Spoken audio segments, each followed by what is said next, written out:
ọjọ́ ajé Monday kájọpọ̀. Aago méjì ìyẹn ní United Kingdom kájọpọ̀.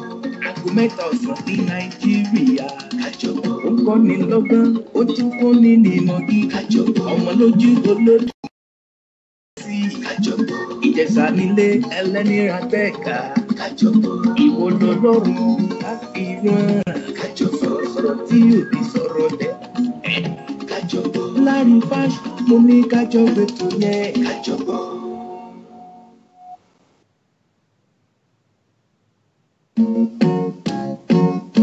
Ètò yẹn tún ti dé ilé lóko kájọpọ̀. Takọtabo ó ti yá ọmọdé pẹ̀lú àgbà. Ọ̀rọ̀ sì ti máa tún dé yíyó kájọpọ̀. Pẹ̀lú ọmọ lójú Olódùmarè kájọpọ̀. Ọ̀rọ̀ ìṣítí kájọpọ̀. Ètò àsìkò tó ń bọ́ ní lọ́gbọ̀n rí kájọpọ̀. Lórí My Sweet FM 97.5 kájọpọ̀. Ó kọ́ ní lọ́gbọ̀n kájọpọ̀. Ó ń gbé àṣà àti ìṣe wa lárugẹ kájọpọ̀. Ní gbogbo ọjọ́ ajé Monday kájọpọ̀. Aago méjì ìyẹn ní United Kingdom kájọpọ̀. Aago mẹ́ta ọ̀sán ní Nàìjíríà kájọpọ̀. Ó ń kọ́ni lọ́gbọ́n, ó tún kọ́ni nímọ̀ gí kájọpọ̀. Ọmọ lójú Olódùmarè já wá sí kájọpọ̀. Ìjẹ̀ṣà nílé ẹlẹ́ni Rabẹ́ẹ̀ká kájọpọ̀. Ìwọ lọ́lọ́run àfihàn kájọpọ̀. Sọ̀rọ̀ tí yóò di sọ̀rọ̀ dẹ̀ kájọpọ̀. Láàrin fáṣ mo ní kájọpọ̀ tó yẹ kájọpọ̀. Gbogbo ilé pátá mo kí yín ẹ mọ̀ kó àfìdíbalẹ̀ níbẹ̀ ń ọ̀rọ̀ ìṣítí yín náà ló gbòde tó aláràgbà yídá fún gbogbo ọmọ aráyé. Ètò tó ń kọ́ni lọ́gbọ́n tó sì tún dání lẹ́kọ̀ọ́ lórí ìgbésí ayé ọmọ ènìyàn. Ètò alálùbáríkà tí ń gbàgbà àti ìṣe Yorùbá lárugẹ káàkiri àgbáláyé. Gẹ́gẹ́ bá a ti mọ̀ pé Yorùbá ló ní ká sọ̀rọ̀ ká fakò mọ́ òkun yọ. Yorùbá ló ní ká pọ́n ní ilé pé lẹ́wà èdè. Ẹ dákun ẹ wá nǹkan fìdílé kájọ gbádùn ara wa. Ètò náà máa ń wáyé ní gbogbo ọjọ́ ajé láago 3 ọ̀sán tilẹ̀ Nàìjíríà tí sì tún máa ń wáyé láago 2 ọ̀sán tilẹ̀ United Kingdom o lórí 97.5 Sweet FM náà ni látọwọ́ ọmọ yín ọ̀rẹ́ yín àbúrò yín ọmọ lójú Elédùmarè náà ni mo ń ké sí ọkùnrin takuntakun tí ń ṣiṣẹ́ àkí ọmọ Ìjẹ̀ṣà tó kúrà lú olóbì ìka àjẹfọ́ra oúnjẹ àlọ́mú ebẹ́yìn lọ́mọ ẹlẹ́ni àtẹ ẹ̀ka ẹ̀yìn lọ́mọ ẹlẹ́ni ẹ̀wẹ̀lẹ̀ Ìjẹ̀ṣà orídìí ìsáná ilé lọ́mọ ẹ̀rú ọwọ́ àyín tí múnáró oko tẹnigbọ́lá nìyí ọmọ adúrówòjé nímọ̀ ọ̀dẹ̀dẹ̀ ẹ̀dẹ̀ ẹ̀ lóbi yìí bá wọn sọ̀rọ̀ níjẹ̀ṣà ẹ̀tẹ́ tí bẹ́lẹ̀ gẹ́gẹ́ mọ́ gbẹ́tò òòtà wa etí tẹ́ ẹ fi ń gbọ́ wa onídìí àbùkù nìkan yín ẹ̀ nídèrú ẹ̀yìn ètò ọ̀rọ̀ ìṣítí yín náà ni ẹ mọ́ gbọ́.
lẹ́yìn Olódùmarè kò sí sẹ́lòmíì tó tún kàn.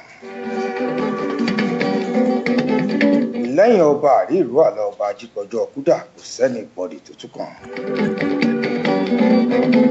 lẹ́yìn ọba tí ń bẹ káyé ó tó bẹ ọba tí ó tún mọ̀ bẹ́ẹ̀ ń gbà tẹ́nìkan ò bá ní símọ́ kò sẹ́ni bọ́dì tó tún kàn. ọpẹ́ ògo ìyìn àtọlá fọlọ́ ọba mi ìgbà àpáta ayérayé kábíyèsí ọba mo fògo fọlọ́ ọba mi ìgbà lónìí adúpẹ́dúpẹ́ adúpẹ́pẹ́ òkú.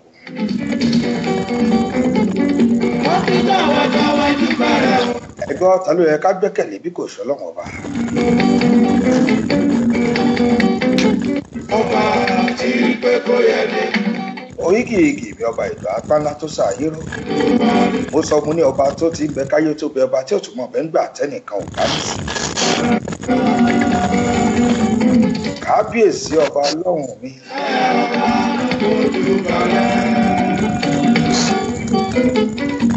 ó tójọ́ méjì mẹ́ta láti ríra ẹni gbẹ̀yìn lórí ètò ọ̀rọ̀ ìṣítí.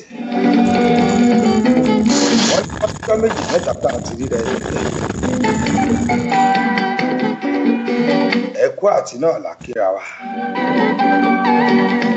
mo kí yín lẹ́ṣọ̀ọ́lẹ́ṣọ̀ọ́ mo kí yín tológun tológun. gbogbo ibikíbi tẹ́ bá ti láǹfààní láti máa gbádùn ètò. ibi tẹ́ ẹ ti ń rí ibi tẹ́ ẹ ti ń wò mí. mo kí yín lọ́tún lósì. mo kí yín nílé alára. mo kí yín nílé àjèrò. mo kí yín ní ilé ọwọ́ àràǹgbá àga ìmọ̀ta èdè. wọ́n sùn mọ́ ọlọ́run wọ́n sùn mọ́. bẹ́ẹ̀ ni. ẹ ló tọ́jọ́ méjì mẹ́ta tá a ti ríra wa gbé lórí ètò ọ̀rọ̀ ìṣítí. ẹ má bínú iṣẹ́ ajé ló gbọ́mọ rẹ̀ bèrè òkun. ọmọ lójúlódò máa ń yí rèé my sweet 97.5 FM nílùú London láwa. ibẹ̀ láti ń dá gẹlúgẹlú tá à ń rọ̀ bí òwe. ẹ jẹ́ kí gbogbo ẹ̀yin tá a jọ ṣètò papọ̀ lónìí. rí ẹ káàbọ̀ sórí ètò. DJ Murphy lamojú ẹ̀rọ wa ń bẹ ní agudu pẹ̀lú mi. King Olamzi láti ìlú Malaysia. àbúrò mi èèyàn mi pàtàkì Ọlámídé. ó ń bẹ lórí ètò pẹ̀lú mi lónìí àjọṣètò papọ̀ ni. ó ti wà nílé agudu pẹ̀lú mi láti Malaysia lọ́hùn náà ló ti fò wá bá mi. bó bá tàkókò ẹ̀ ríran o. pẹ́pẹ́ ya ó gbọmọ tàn lórí ètò tèmi nǹkan ó gbé nǹkan àánú gẹ́gẹ́ bẹ́ẹ̀ ti mọ̀. ọmọ yín ọmọ lójúlódùmarè international broadcaster yín rèé. Aha. àbí báwo ni. mo kí gbogbo ẹ̀yin mùsùlùmí òdodo pátápátá. ẹ kú ọdún iléyá tá a ṣẹ̀ṣẹ̀ ṣe. ọdún ò tí ì tán torí àgbò yẹn ò tí ì tán. àwọn kan stọ̀ àgbò sínú deep freezer ni. ẹlòmíì odidi oṣù kan ni ó fi jẹ àgbò tó stọ̀ sínú deep freezer. ọdún bá ti dé báyìí. inú wa máa ń dùn ni. inú àwọn ẹran tí máa ń bàjẹ́ inú àwọn àgbò máa ń bàjẹ́. àmọ́ àṣẹ Ọlọ́run ló dandan ká pa àgbò. àṣẹ Ọlọ́run ọba ni. ẹ̀yin náà ṣàmọ́.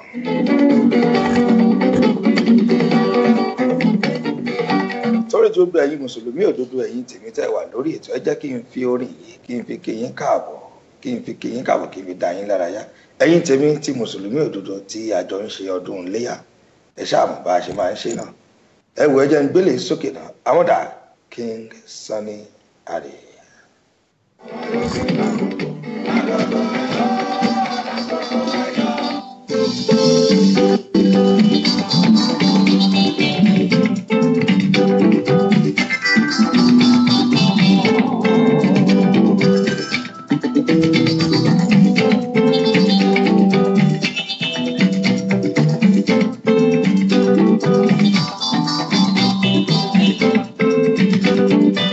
lẹ́ṣọ̀lẹ́ṣọ̀ mú kí n tológun gbogbo tíbi tẹ́ bá ti ń wò mí.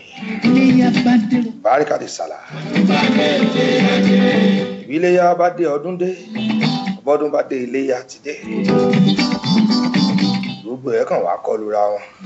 Iléyá bá dé ọdún dé o. Bọ́dún bá dé iléyá dé.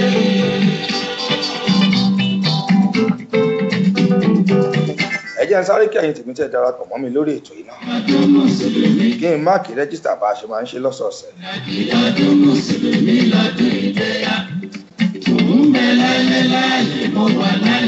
Àbí? Ó yẹ ká mọ̀ dúpẹ́, ẹni ọdún bá bá láyé ó yẹ kó dúpẹ́, ó yẹ kó ṣọpẹ́. Kò bá wa nínú sàréè, kò bá wa nílé ìwòsàn. Gbogbo àwọn tó bá nu sàréè kọ́ náà bá mi ìgbà kó fọ̀rùn tẹ̀wọ̀n. Àwọn tó sì bá ń lé ìwòsàn náà mo gbàdúrà fún wọn. Pẹ̀lú àṣẹ Èdùmàrè ni mo fi ń sọ pẹ̀lẹ́nu àṣẹ. Ọlọ́run bá mi ìgbà kó mú yín lára dá.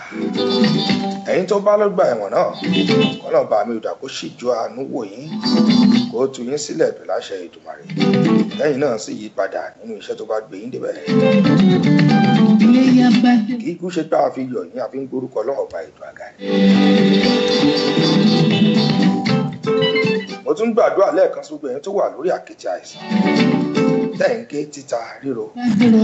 Ọlọ́run ọba kó gbòòrò ìtura sí. Iléyá bá dé ọdún ti dé. Aha. Ọdún Kérésìmesì ṣe jẹ́ pàtàkì fún ọdún àwọn ọmọlẹ́yìn Kristi. Bẹ́ẹ̀ náà ni ọdún Iléyá ṣe jẹ́ pàtàkì fún ọdún àwọn Mùsùlùmí òdodo. Ọdún ìṣẹ̀ṣe ó ṣe pàtàkì náà fún àwọn ẹlẹ́sìn àbáláyé. Bẹ́ẹ̀ náà lọ́dún Iléyá ṣe jẹ́ pàtàkì fún àwọn Mùsùlùmí òdodo. Sísítà mi Yẹmí Àdìmú láti ìlú Canada ló kọ́ darapọ̀ mọ́ mi lórí ètò. Ọlámídé Abíọ́lá Òkè tẹ̀lé wọn. Gbóyèga Olúṣẹ́gun Ṣókọ̀yà, Ọ̀pẹ́yẹmí Kẹ́hìndé, Idris Jamiu Ọlálékan, Ọláṣadé Ìṣọ̀lá Ọládélé, Ganiya tàbí kẹ́yìn ẹ̀yìn adé, Mutadex Oníkẹ́, Gbogbo Ọlá Ìdáàt, Tolúwa Làṣẹ Joy, Òjó Abíọ́dún Ismail, Bókí sísítà mi Folúkẹ́ Yusuf ẹ̀yìn lójú Bàbá God. Ẹ káàbọ̀ sórí ètò. Kẹ́bi Jẹ́ntì, Deborah Alexis Alimi, Ofime Dominic, Tóyìn Afusat Inusa, Délé Rótìmí Ẹ̀ṣeun, Ṣeun Ọ̀kẹ́, Mary Àjọba, Tinúkẹ́ Fásán, Tolúwa Làṣẹ Joy Mọ́kì, Adéọlá Marcus Ayọ̀délé. Mo ń máàkì rẹ́gísítà lọ́wọ́ ní bá ṣe máa ń ṣe lọ́sọ̀ọ̀sẹ̀ nìyẹn. Káfílì appreciate gbogbo àwọn tiwa tí wọ́n ń gbètò yìí pátápátá. Adédèjì owó níbi, Adékànbí Táyé Olóyè láti Ghana. Ẹ jẹ́ n sọ pé Chief Doctor Adékànbí Táyé. Ọ̀rẹ́ mi pàtàkì, Ajírọ̀bà Adúgbò Kàṣọ́à nílùú Ghana. Màmá Obama mo kí yín. Ṣàlàfíà lẹ́wà àdúgbò lẹ́ńkọ́. Ẹ kú ọjọ́ méjì mẹ́ta. Lateef Mọ́kànjúọlá, Ayọ̀dèjì Olúṣọlá Ayọ̀pọ̀lú, Ọmọbọ́láńlé Rúkàyà Àtàtọ́lábí. Mo kí yín l'Amẹ́ríkà, mo kí yín ní Canada. Ẹ̀yin tí ìlú Nàìjíríà mo kí yín ní ìlú Europe lọ́hùn. Ibikíbi tẹ́ bá ti láǹfààní láti máa gbọ́ mi. Australia mo kí yín. Ẹ̀yin tèmi ní Sydney gbogbo ẹgbẹ́ ọmọ Yorùbá pátápátá. Ẹ̀yin tèmi nílùú Philippines ní Manila lọ́hùn. Mi ò lè ṣàìmá kẹ́yìn náà. Gbogbo ẹ̀yin tèmi tó wà ní Màlé lọ́wọ́lọ́wọ́, ní Malaysia lọ́hùn. Gbogbo yín ni mo kí pátápátá.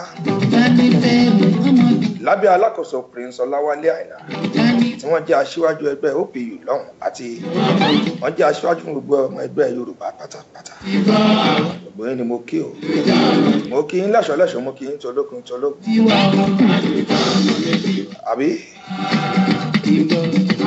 Ọmọbọ́láńlé Rúkàyà Àtàtọ́lábí, Ọlábísí Owólabí Ọlọ́run Níṣọlá, Mísírà Àsúnra ọmọ èèyàn tèmi pàtàkì mo kí ayé. Bímpé Adébùlò, Táíwò Adébẹ̀ṣì, Princess Fadérẹ̀ra, èèyàn èèyàn tèmi pàtàkì ṣàlàfíà ni Rasheed Balógun King Olamide Melody ó wà lórí ètò pẹ̀lú mi Fọlákẹ́mi Tolúlọpẹ́ Adédèjì bá a ṣe máa ń ṣèdí lọ́sọ̀ọ̀sẹ̀ ọdún iléyá là ń ṣe lọ́wọ́ papọ̀ mọ́jọ́ bíi tèmi náà akínwọnú ọlá yẹ́rọ̀kún Europe sinimi brọ́dà mi pàtàkì sọ̀rọ̀ pèdèpèdè náà ni wọ́n tẹ́mì ò ní mo kí yín. láìla kò sọ́ba kan ìlànà rọ̀jòlúwà ọba. kò sọ́ba méjì àfọlọ́wọ́n ba. àbí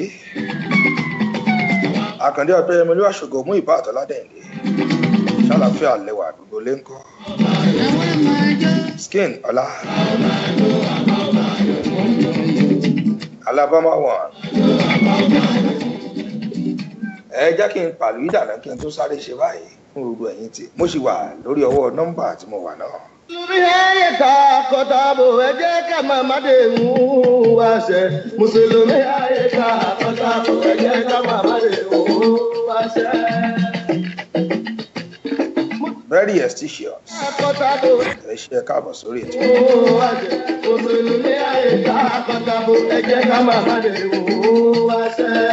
Àlàní Adé Olúyọ̀mádé bọ́dà mi láti ìlú Philippines. Àjàdí Ọlájùmọ̀kẹ́ mo rí yín. Àwọn tèmi ní Cairo mo kí yín pátápátá. Ibikíbi tẹ́ ẹ bá wà nílùú Cairo. Mi ò lè ṣàì má dárúkọ yín. Ọ̀dọ́rìbù Ọlámilékan Balógun Olú ọmọ gbogbo Cairo lọ. Ọ̀gá ńlá Cairo mo kí yín ṣàlàfíà lẹ́wà. Sísítà mi Ṣídí Ṣómọ̀rìn. Àwọn tèmi ní New York lélẹ̀ mo kí yín ẹ kú ọdún. Báyọ̀dé Fọlárìn Fọláṣadé Fọlárìn. Ẹ̀yin tẹ́ láǹfààní láti máa gbọ́ mi lórí rédíò tí a ríra lórí Facebook ní àbí Instagram ni mo kí ẹ̀yin náà. Mi ò lè gbàgbé yín láéláé. Akérògùn Victor Mobọ́lájí Adéwálé. Mo kí yín. Tíma Olàwí Ṣónìràn. Yétúndé Ògúntáyọ̀. Wọ́n ní love from Yétúndé Ìyálájé Espano. Mo kí yín ẹ̀ ń wò mí láti ìlú Spain. Yétúndé Ògúntáyọ̀. Ìyálájé Espano mo kí yín. Àbí? Ọbẹ̀ òsèlè àwọn tí wọ́n pàgbọ́ àwọn náà pa àgbò ẹlẹ́sẹ̀ méjì. Àwọn kan láwọn pa làkẹ́ lánàá.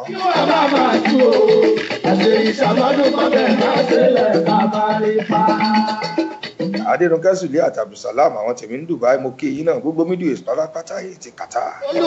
Ẹ̀yin ti Saudi Arabia lọ́hùn-ún ẹ̀yin ti Dubai.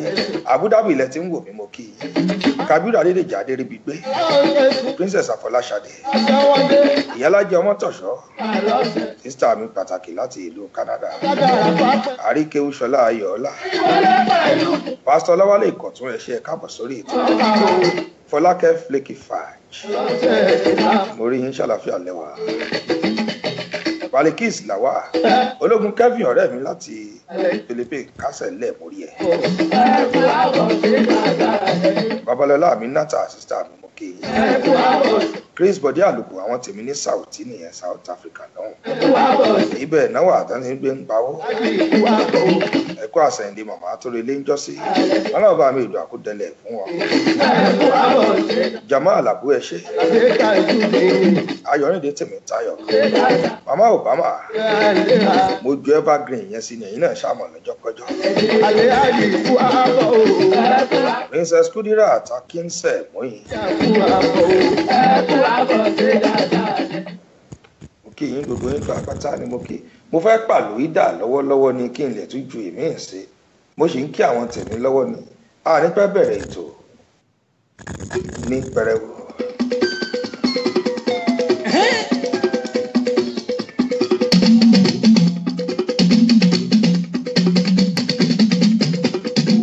Onígbògí Emmanuel àbúrò mi láti Sydney ní Australia lọ́hùn. Ẹ kú ọwọ́ lómi báríkà. Ọmọ tuntun tó wọlé wá. Ẹ bá mi kí brọ́dà mi èyí tí í ṣe ààrẹ ẹgbẹ́ ọmọ Yorùbá nílùú Sydney lọ́dà mi Bímbọ́lá Sùnmọ́lá ẹ bá mi kí Ọlábọ̀dé Ọmọ́tádé lọ́hùn tí wọ́n fi ìlú Sydney wọ́n fi ṣe bùgbé ẹ bá mi kí Jàre àti Ṣọlá sísá mi pàtàkì àwọn ti Sydney lọ Australia náà nìyẹn gbogbo ibikíbi tá a ta gbòǹgbòdé pátápátá ni mo ti ń kí yín Adéwùmí Dámilọ́lá Ayaba Adéjọkẹ́ Tolúlọpẹ́ Ọládìpúpọ̀ iye Tínúògùn Táyọ̀ Ayan the first bàbá àgbà mú kí yín Ṣèyí Akínjàre aha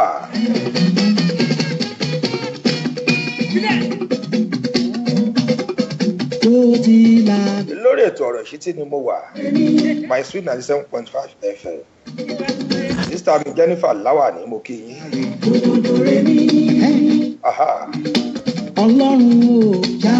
Ẹ lálejò pàtàkì tí mo gbé wá sórí ètò lónìí kó tó tẹ̀ dúpẹ́ mo lọ síbẹ̀ yẹn náà ẹ jẹ́ dúpẹ́ lọ́wọ́ gbogbo ẹ̀yin tèmi pátápátá tẹ́ ẹ kí mi fọ́jọ́ ìbí. Ẹlẹ́gbòrò kẹ́ bàbá bá mi ṣe. Ìwọ ló ṣoore àná. Wọ́n ní bẹ́rù bá dúpẹ́ orí àná ó di dandan kó rí mi ìgbà. Ìdájú tó pọ̀ ń bẹ́gbẹ́ wá sí ṣe tọ́lá. Bàbá wa. Ojú ìṣọmọdé ló bá dúpẹ́ orí àná náà. Ọlọ́run o. Ó di dandan kó rí mi ìgbà. Káyé wí o. Wọ́n ní ẹni àṣẹ lóore tí ò dúpẹ́ bí ọlọ́ṣà tó kò ní lẹ́rù lọ rí. Tó bá kà ṣe bí òun ló ní ìrora. Adédámilọ́lá Bọ́sẹ̀ mú kí yín. Ìjàmbá tẹ̀síwájú o. Aha. Ọlọ́run ayọ̀ bá mi ṣe. Ohun tí mo rò wípé ó lé ó ti ṣe. Àbí? Mo mọ̀ wípé èyí tó bá kú àyànjú. Ọ̀rọ̀ ayé mi dákúndàbọ̀ má gbàgbé ni ó dé. Ọ̀rọ̀ ayé tèmi kọ́lọ̀ ọba mi ìdùn àkó dákun dábọ̀ kó mọ́ gbàgbé. Ìbátan ẹ̀dá o. Aha. Àwa la mọ̀ tá a ṣe fún ẹsẹ̀ ìsẹ́yìn ayé fẹ́lẹ́. Yẹ́ ń fẹ́lẹ́ ilé-ẹ̀kẹ́ gbàgbé fún ìṣẹ́gun méje. Tèmi tó mi lẹ́rù o, tèmi tó mi lẹ́rù, tèmi tó mi lẹ́rù, ẹ̀dá fún ẹ̀dá bọ̀ ẹ má fi kún àwọn oníkáyà. Ṣẹ́rí tí 80% ẹ̀dá láyé tí wọ́n bá ti fẹ́ràn mi, èmi ti fi 20% tó kù fún wọn sílẹ̀ fún mi ọmọ ẹgbẹ́ mú. Ike ni mú ta ni òmò tẹ́lẹ̀. Ọ̀rọ̀ kan gbé mi lọ́kàn yìí fẹ́. Aha. Tí lọ́rọ̀ kan gbé mi lọ́kàn fúnkẹ́ fúnkẹ́. Àríkẹ́ Ṣọlá Ayọ̀ọ́lá. Ìyá mi lọ́kàn. Wọ́n ní láti US mo ti ń bá yín sọ̀rọ̀. Ẹ jọ̀ọ́ ń fẹ́ ká sọ̀rọ̀ lẹ́yìn ètò. Kò sí wàhálà á sọ̀rọ̀ máa bá yín sọ̀rọ̀ lẹ́yìn ètò. Ayọ̀ mi bẹ̀rẹ̀ dé láìpẹ́ láì ẹ ó wà ọpẹ́. Bẹ́ẹ̀ ṣe ń darapọ̀ mọ́ mi ó yẹ ẹ máa ṣí àyẹ̀ sórí wọ́ọ̀lù yín. Ẹ máa ṣí àyẹ̀ bẹ́ẹ̀ tí ń ṣí àyẹ̀ ọwọ́ tẹ fi ń ṣe àkàndó òní mo pè láṣẹ Èdùmàrè. Láìpẹ́ láì Àkàndó òní mọ́wọ́ yín pè láṣẹ Èdùmàrè. ẹ ó wà Ẹni kí ló ń jẹ́ bẹ́ẹ̀? Àkàndó ẹ ó jẹ kò ní mú yín lọ́wọ́ pè láṣẹ Ọlọ́run. Ó yẹ ẹ máa ṣí àyẹ̀ kẹ́ máa pín káàkiri. ẹ ó jẹ àjẹyó ẹ ó tún dé Báyọ̀ Adémáṣà àwọn òkè yín. lọ ẹ ó Kání Sùúrù lérè brọ́dà mi. kéwì Àwọn ni wọ́n jẹ́ ààrẹ ẹgbẹ́ ọmọ Yorùbá ní ìlú Mọ́tà. ẹ ó jẹ Ẹ kú àṣẹ ni màmá tó relé ń jọ́sìn. ẹ ó April pẹ̀lú àṣẹ Ọlọ́run àjọ gbogbo rẹ̀ kan náà ní nílùú Nàìjíríà. mi lọ́kàn yìí fẹ́lẹ́ Àdúgbò ẹ̀gùn ni. tí bá gbàdúrà mi. Ṣé kí n má tí ì gbé sókè ni? Ó dáa ká fi ilẹ̀ bẹ́ẹ̀ náà. Ọlọ́run ṣàgbàdúrà láìpẹ́ láì DJ Murphy mo rí ẹ. ayọ̀ mi bẹ̀rẹ̀ dé Mo ti tẹ̀ sójú ẹ̀ one time. láìpẹ́ láì ẹ ó wà Ẹ bá mi dúpẹ́ láìpẹ́ láì jìnnà. láìpẹ́ láì Ó jẹ́ sọ tiẹ̀ tó bá ká ẹ lára. láìpẹ́ Adé ìfẹ́ Àyàndóyin Bello. láìpẹ́ láì Bóò ni iléyà ṣe ń lọ lọ́dọ̀ yín? ẹ ó wà Àwa kì í ṣe iléyà tiwa ni. tó fi jẹ́ pé ẹ ó jẹ Ooo! ẹ ó lè lọlé ẹ ó jẹ emu ẹ ó jẹ àjẹyó ẹ tún gbẹ́kẹ̀wé ẹ ó tún dé Gbogbo ẹ̀yin tẹ̀ ṣẹ̀ ń darapọ̀ mọ́ wa mo kí yín. ẹ ó jẹ àjẹyó ẹ ó King Olamsi ẹ jẹ́ kí gbogbo ẹ̀ wà ní ìdákẹ́ rọ́rọ́. ẹ ó jẹ àjẹyó Ọ̀túnba Olóyin Kanudeen Waheed mo kí yín. Ọ̀túnba Ọ̀yọ́túnjí lọ́wọ́ nílùú South Carolina. Wọ́n máa ń darapọ̀ mọ́ wa ní gbogbo ìgbà. Rasaq Adébáyọ̀ Adéṣínà. ọlọ́mọjó Adémisùn nínú ọlá. ọlọ́mọyọ Aha! tó bá fẹ́ bímọ ẹgbẹ́ ẹ̀rọ wá fẹ́ ṣe nǹkan rí láyé ó di dandan kó bó ní ire yọ. Fàṣásí Akeem Ọlátúbọ̀sún Olúwaṣínwọpẹ́ Michael ó yẹ ẹ máa tẹ̀ ẹ máa ṣe ẹ máa pín káàkiri lórí fọ́nrán tí a wà yẹ mọ́ jù sí gbogbo ẹ̀ pátápátá bí àṣà àbọ̀dá mi kan. Brọ́dà mi àtàtà tó ní iléeṣẹ́ Root FM Root Radio nílùú Amẹ́ríkà ní ilé gbàgbé wọn láíláí.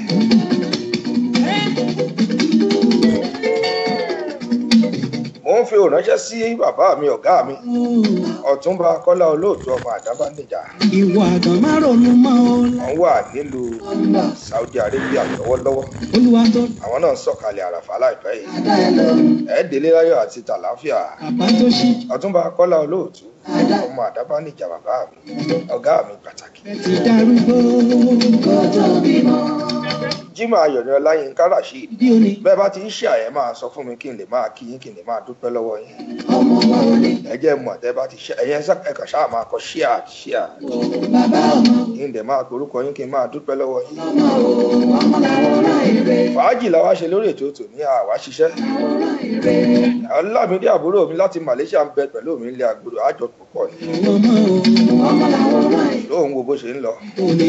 Àbínibí yàtọ̀ sí ability.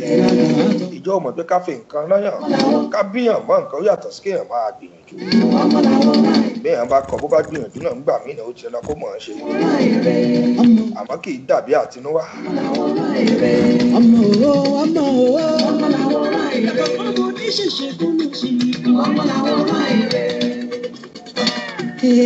Láyé wa. Láyé wa. Láyé wa.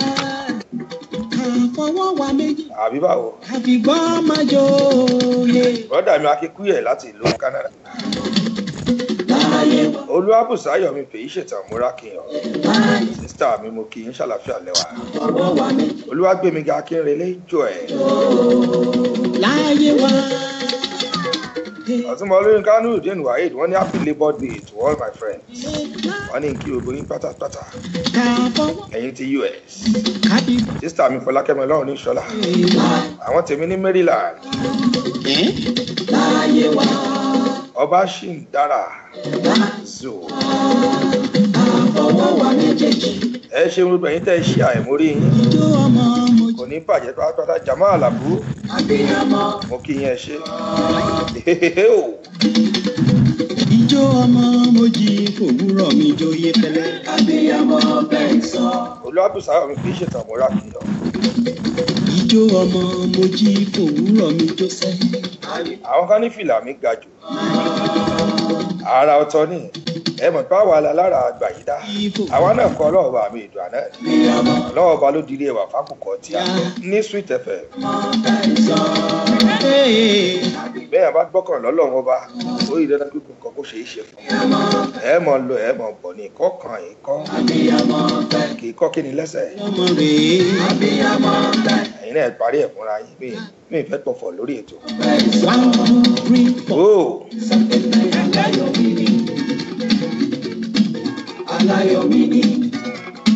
Ayọ̀ Adébíyì Dámilọ́lá Ìfẹ́jọlá. Aláyọ̀ mi ni o.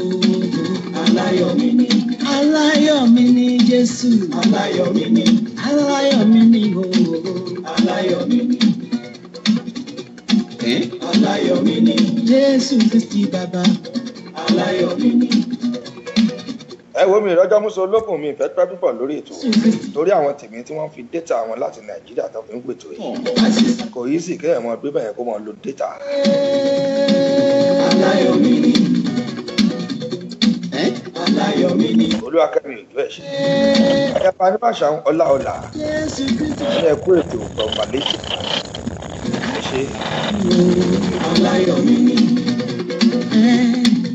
Aláyọ̀ mi ni. Ẹ jẹ́ ń gbàlejò mi pàtàkì wọlé sórí ètò lónìí. Àsìkò tó. Aláyọ̀ mi ni. Jésù Kristi bàbá wa. Aláyọ̀ mi ni. Ta ló mọ́ ń bá mi gbàlejò mi wọlé? Lúdàrí tó mọ́ ń bá mi pè wọlé. Ń bo lẹ̀gbọ́n náà wà gan. Ẹni tẹ bá rí sẹ́fẹ̀ máa rọ̀jò gọ́gọ́. A gbé wọlé láìpẹ́ yìí. Ẹni ọkùnrin ayé fẹ́lẹ́. Kò fi túra ká. Oho, oyọ̀yọ̀yọ̀. Orin ayé fẹ́lẹ́, kò fi túraká. Kò jẹ́ kí ìlú mi yí lọ́kàn padà o. Orin ayé fẹ́lẹ́, dùn jó yín lọ. Orin ayé fẹ́lẹ́, dùn jó yín lọ. Orin ayé fẹ́lẹ́, dùn ládójú. Orin ayé. Ẹ bá mi pé àlejò mi kó wọlé wá. Orin ayé. Láàrin ìṣẹ́jú àyà ìṣẹ́jú méje. Súnmọ́ mi wá gbọ́ mi. Kájọ máa jọ lọ. Súnmọ́ mi wá gbọ́ mi sẹ́. Kájọ máa jọ lọ. Súnmọ́ mi wá gbórin mi. Kájọ máa jọ lọ. Súnmọ́ mi kò gbọ́. Lúdàrí ló máa ń bá mi gbé wọlé níbo ló wà ó yá.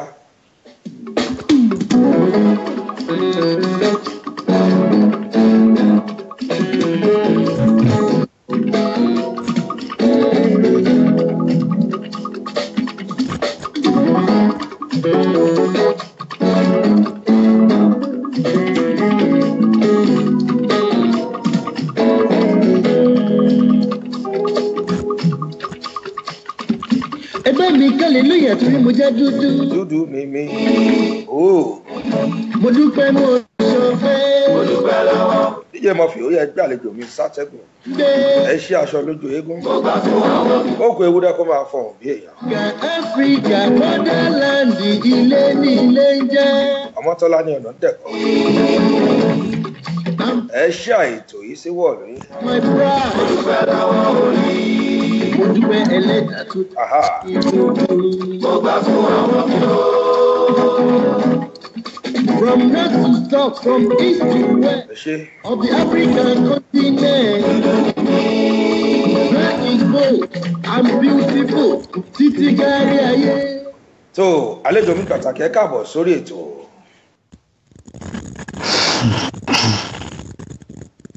Tálàáfíà lẹwà gbogbo lé ń kọ́. Adúpẹ́ lọ́dọ̀ Ọlọ́run bàbá mi. Ẹ kúlé sà, mo kí yín sà. Ẹ káàbọ̀ sórí ètò. Ẹ gbé òun sókè ẹ kọ́kọ́ kí àwọn tiyín tí wọ́n wò yín náà. Torí wọ́n wò yín ní ẹ̀ka ìjọ àpẹta ni wọ́n ti ń wò yín. Ẹ kí àwọn tiyín. Mo kí ẹ̀yin tèmi nílé lóko. Mo kí gbogbo yín pátápátá. Èmi ọmọ yín náà rèé. Ọlámídé Adénẹgàn tí ẹ mọ̀ sí King Olamzi. Àwa bá yín lálejò lórí ètò ọmọ olójú lénìí. Lórí ọ̀rọ̀ ìṣítí ilé ní inú mi dẹ̀ dùn. Ṣàlàáfíà ni ọkọ ńkọ́, ọmọ ńkọ́. Mo kí yín tòǹdó. Mo kí yín tàkúrẹ́. Mo kí yín ní tìjẹ̀bú. Gbogbo ẹ̀ ni mo ti ń kí yín. Ojú tẹ́ fún wa yóò ní fọ́. Tìbàdàn. Ojú tẹ́ fún wa yóò ní fọ́. Èjì tẹ́ fi ń gbọ́ wa ò sì ní dín. Ọwọ́ tẹ́ sì fi ń ṣí ẹ àwọn prógráàmù yìí sórí àwọn ọwọ́ yín.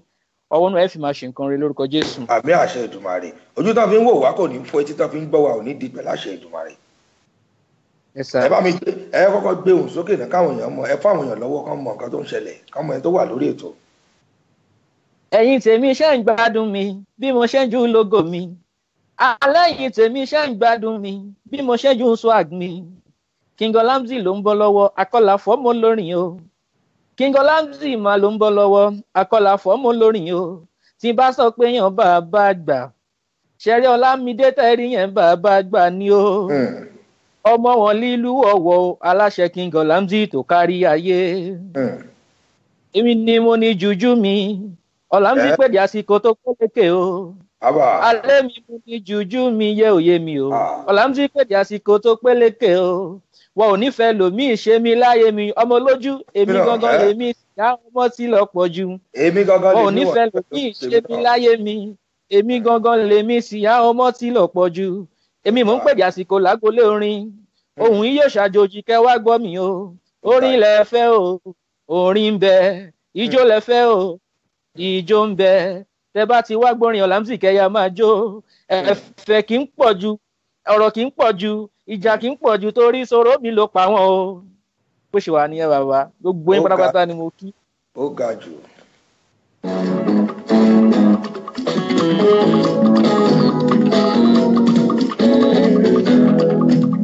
Lẹ́ẹ̀kan sí àlejò wa ẹ bá dárúkọ yín ní kíkún fáwọn tí wọ́n ń wò yín. Orúkọ mi ni Adénẹgàn Adéọlá Ọlámídé. Adénẹgàn Adéọlá Ọlámídé. Ìlú wo lẹ ti ń bá wa sọ̀rọ̀ lọ́wọ́lọ́wọ́ yìí? Mo wà ní Kuala Lumpur, Malaysia. ìlú Kuala Lumpur ní Malaysia lọ́hùn. Ọmọ ìlú wo gangan ni Adénẹ̀gàn Lámìdí, ọmọ ìlú wo gangan ni? ọmọ wọlé ìlú Ondo, Ọ̀wọ̀ to be precise, ọmọ Ọ̀wọ̀ ni mí. Ọmọ Ọ̀wọ̀. Bẹ́ẹ̀ ni sà. Bó ni wọ́n ṣe máa ń kí àwọn Ọ̀wọ̀ tẹ́ bá ṣe rántí abẹ́ ti gbàgbé? Wọ́n máa sọ pé ọmọ ọlọ́wọ̀ yìí jẹran idun. Èmi ọmọ Ọ̀wọ̀ má dẹ̀. Ó ga jù. Ó dáa. Kí ni àwọn èèyàn mọ̀ yín sí gan tí ẹ̀ ń ṣe? Kí làwọn èèyàn mọ̀ yín sí? Iṣẹ́ orin làwọn èèyàn mọ̀ mí sí tí mo ṣe sà. Orin wo lẹ̀ ń kọ? Fújì ni, jùjú ni, highlife ni àbíwò? Jùjú là ń kọ. Àmọ́ olórin kan ó ní pattern kan tá a máa ń pè ní sọ́pù. Kí lẹ̀ pé? Ṣẹ́rí sọ́pù. Ṣẹ́rí sọ́pù yìí òun gangan ni àwọn aṣíwájú mi nídìí iṣẹ́ orin yìí. Òun gangan ló ń kọ jù. Irú Bọ̀dá Yínká Ayéfẹ́lẹ́ sọ́pù yìí ló ń kọ. Ó ṣe yín báyẹn. Sọ́pù yìí òun la máa ń pè ní ọlọ́lá yé mo bá ròde o, tó fi máa ń kí èèyàn lójú agbo. Ó ti yẹ yín báyẹn. But ṣẹ́ náà àwọn kan máa ń mix ẹ̀ pọ̀ wípé jùjú ni. No, irọ́.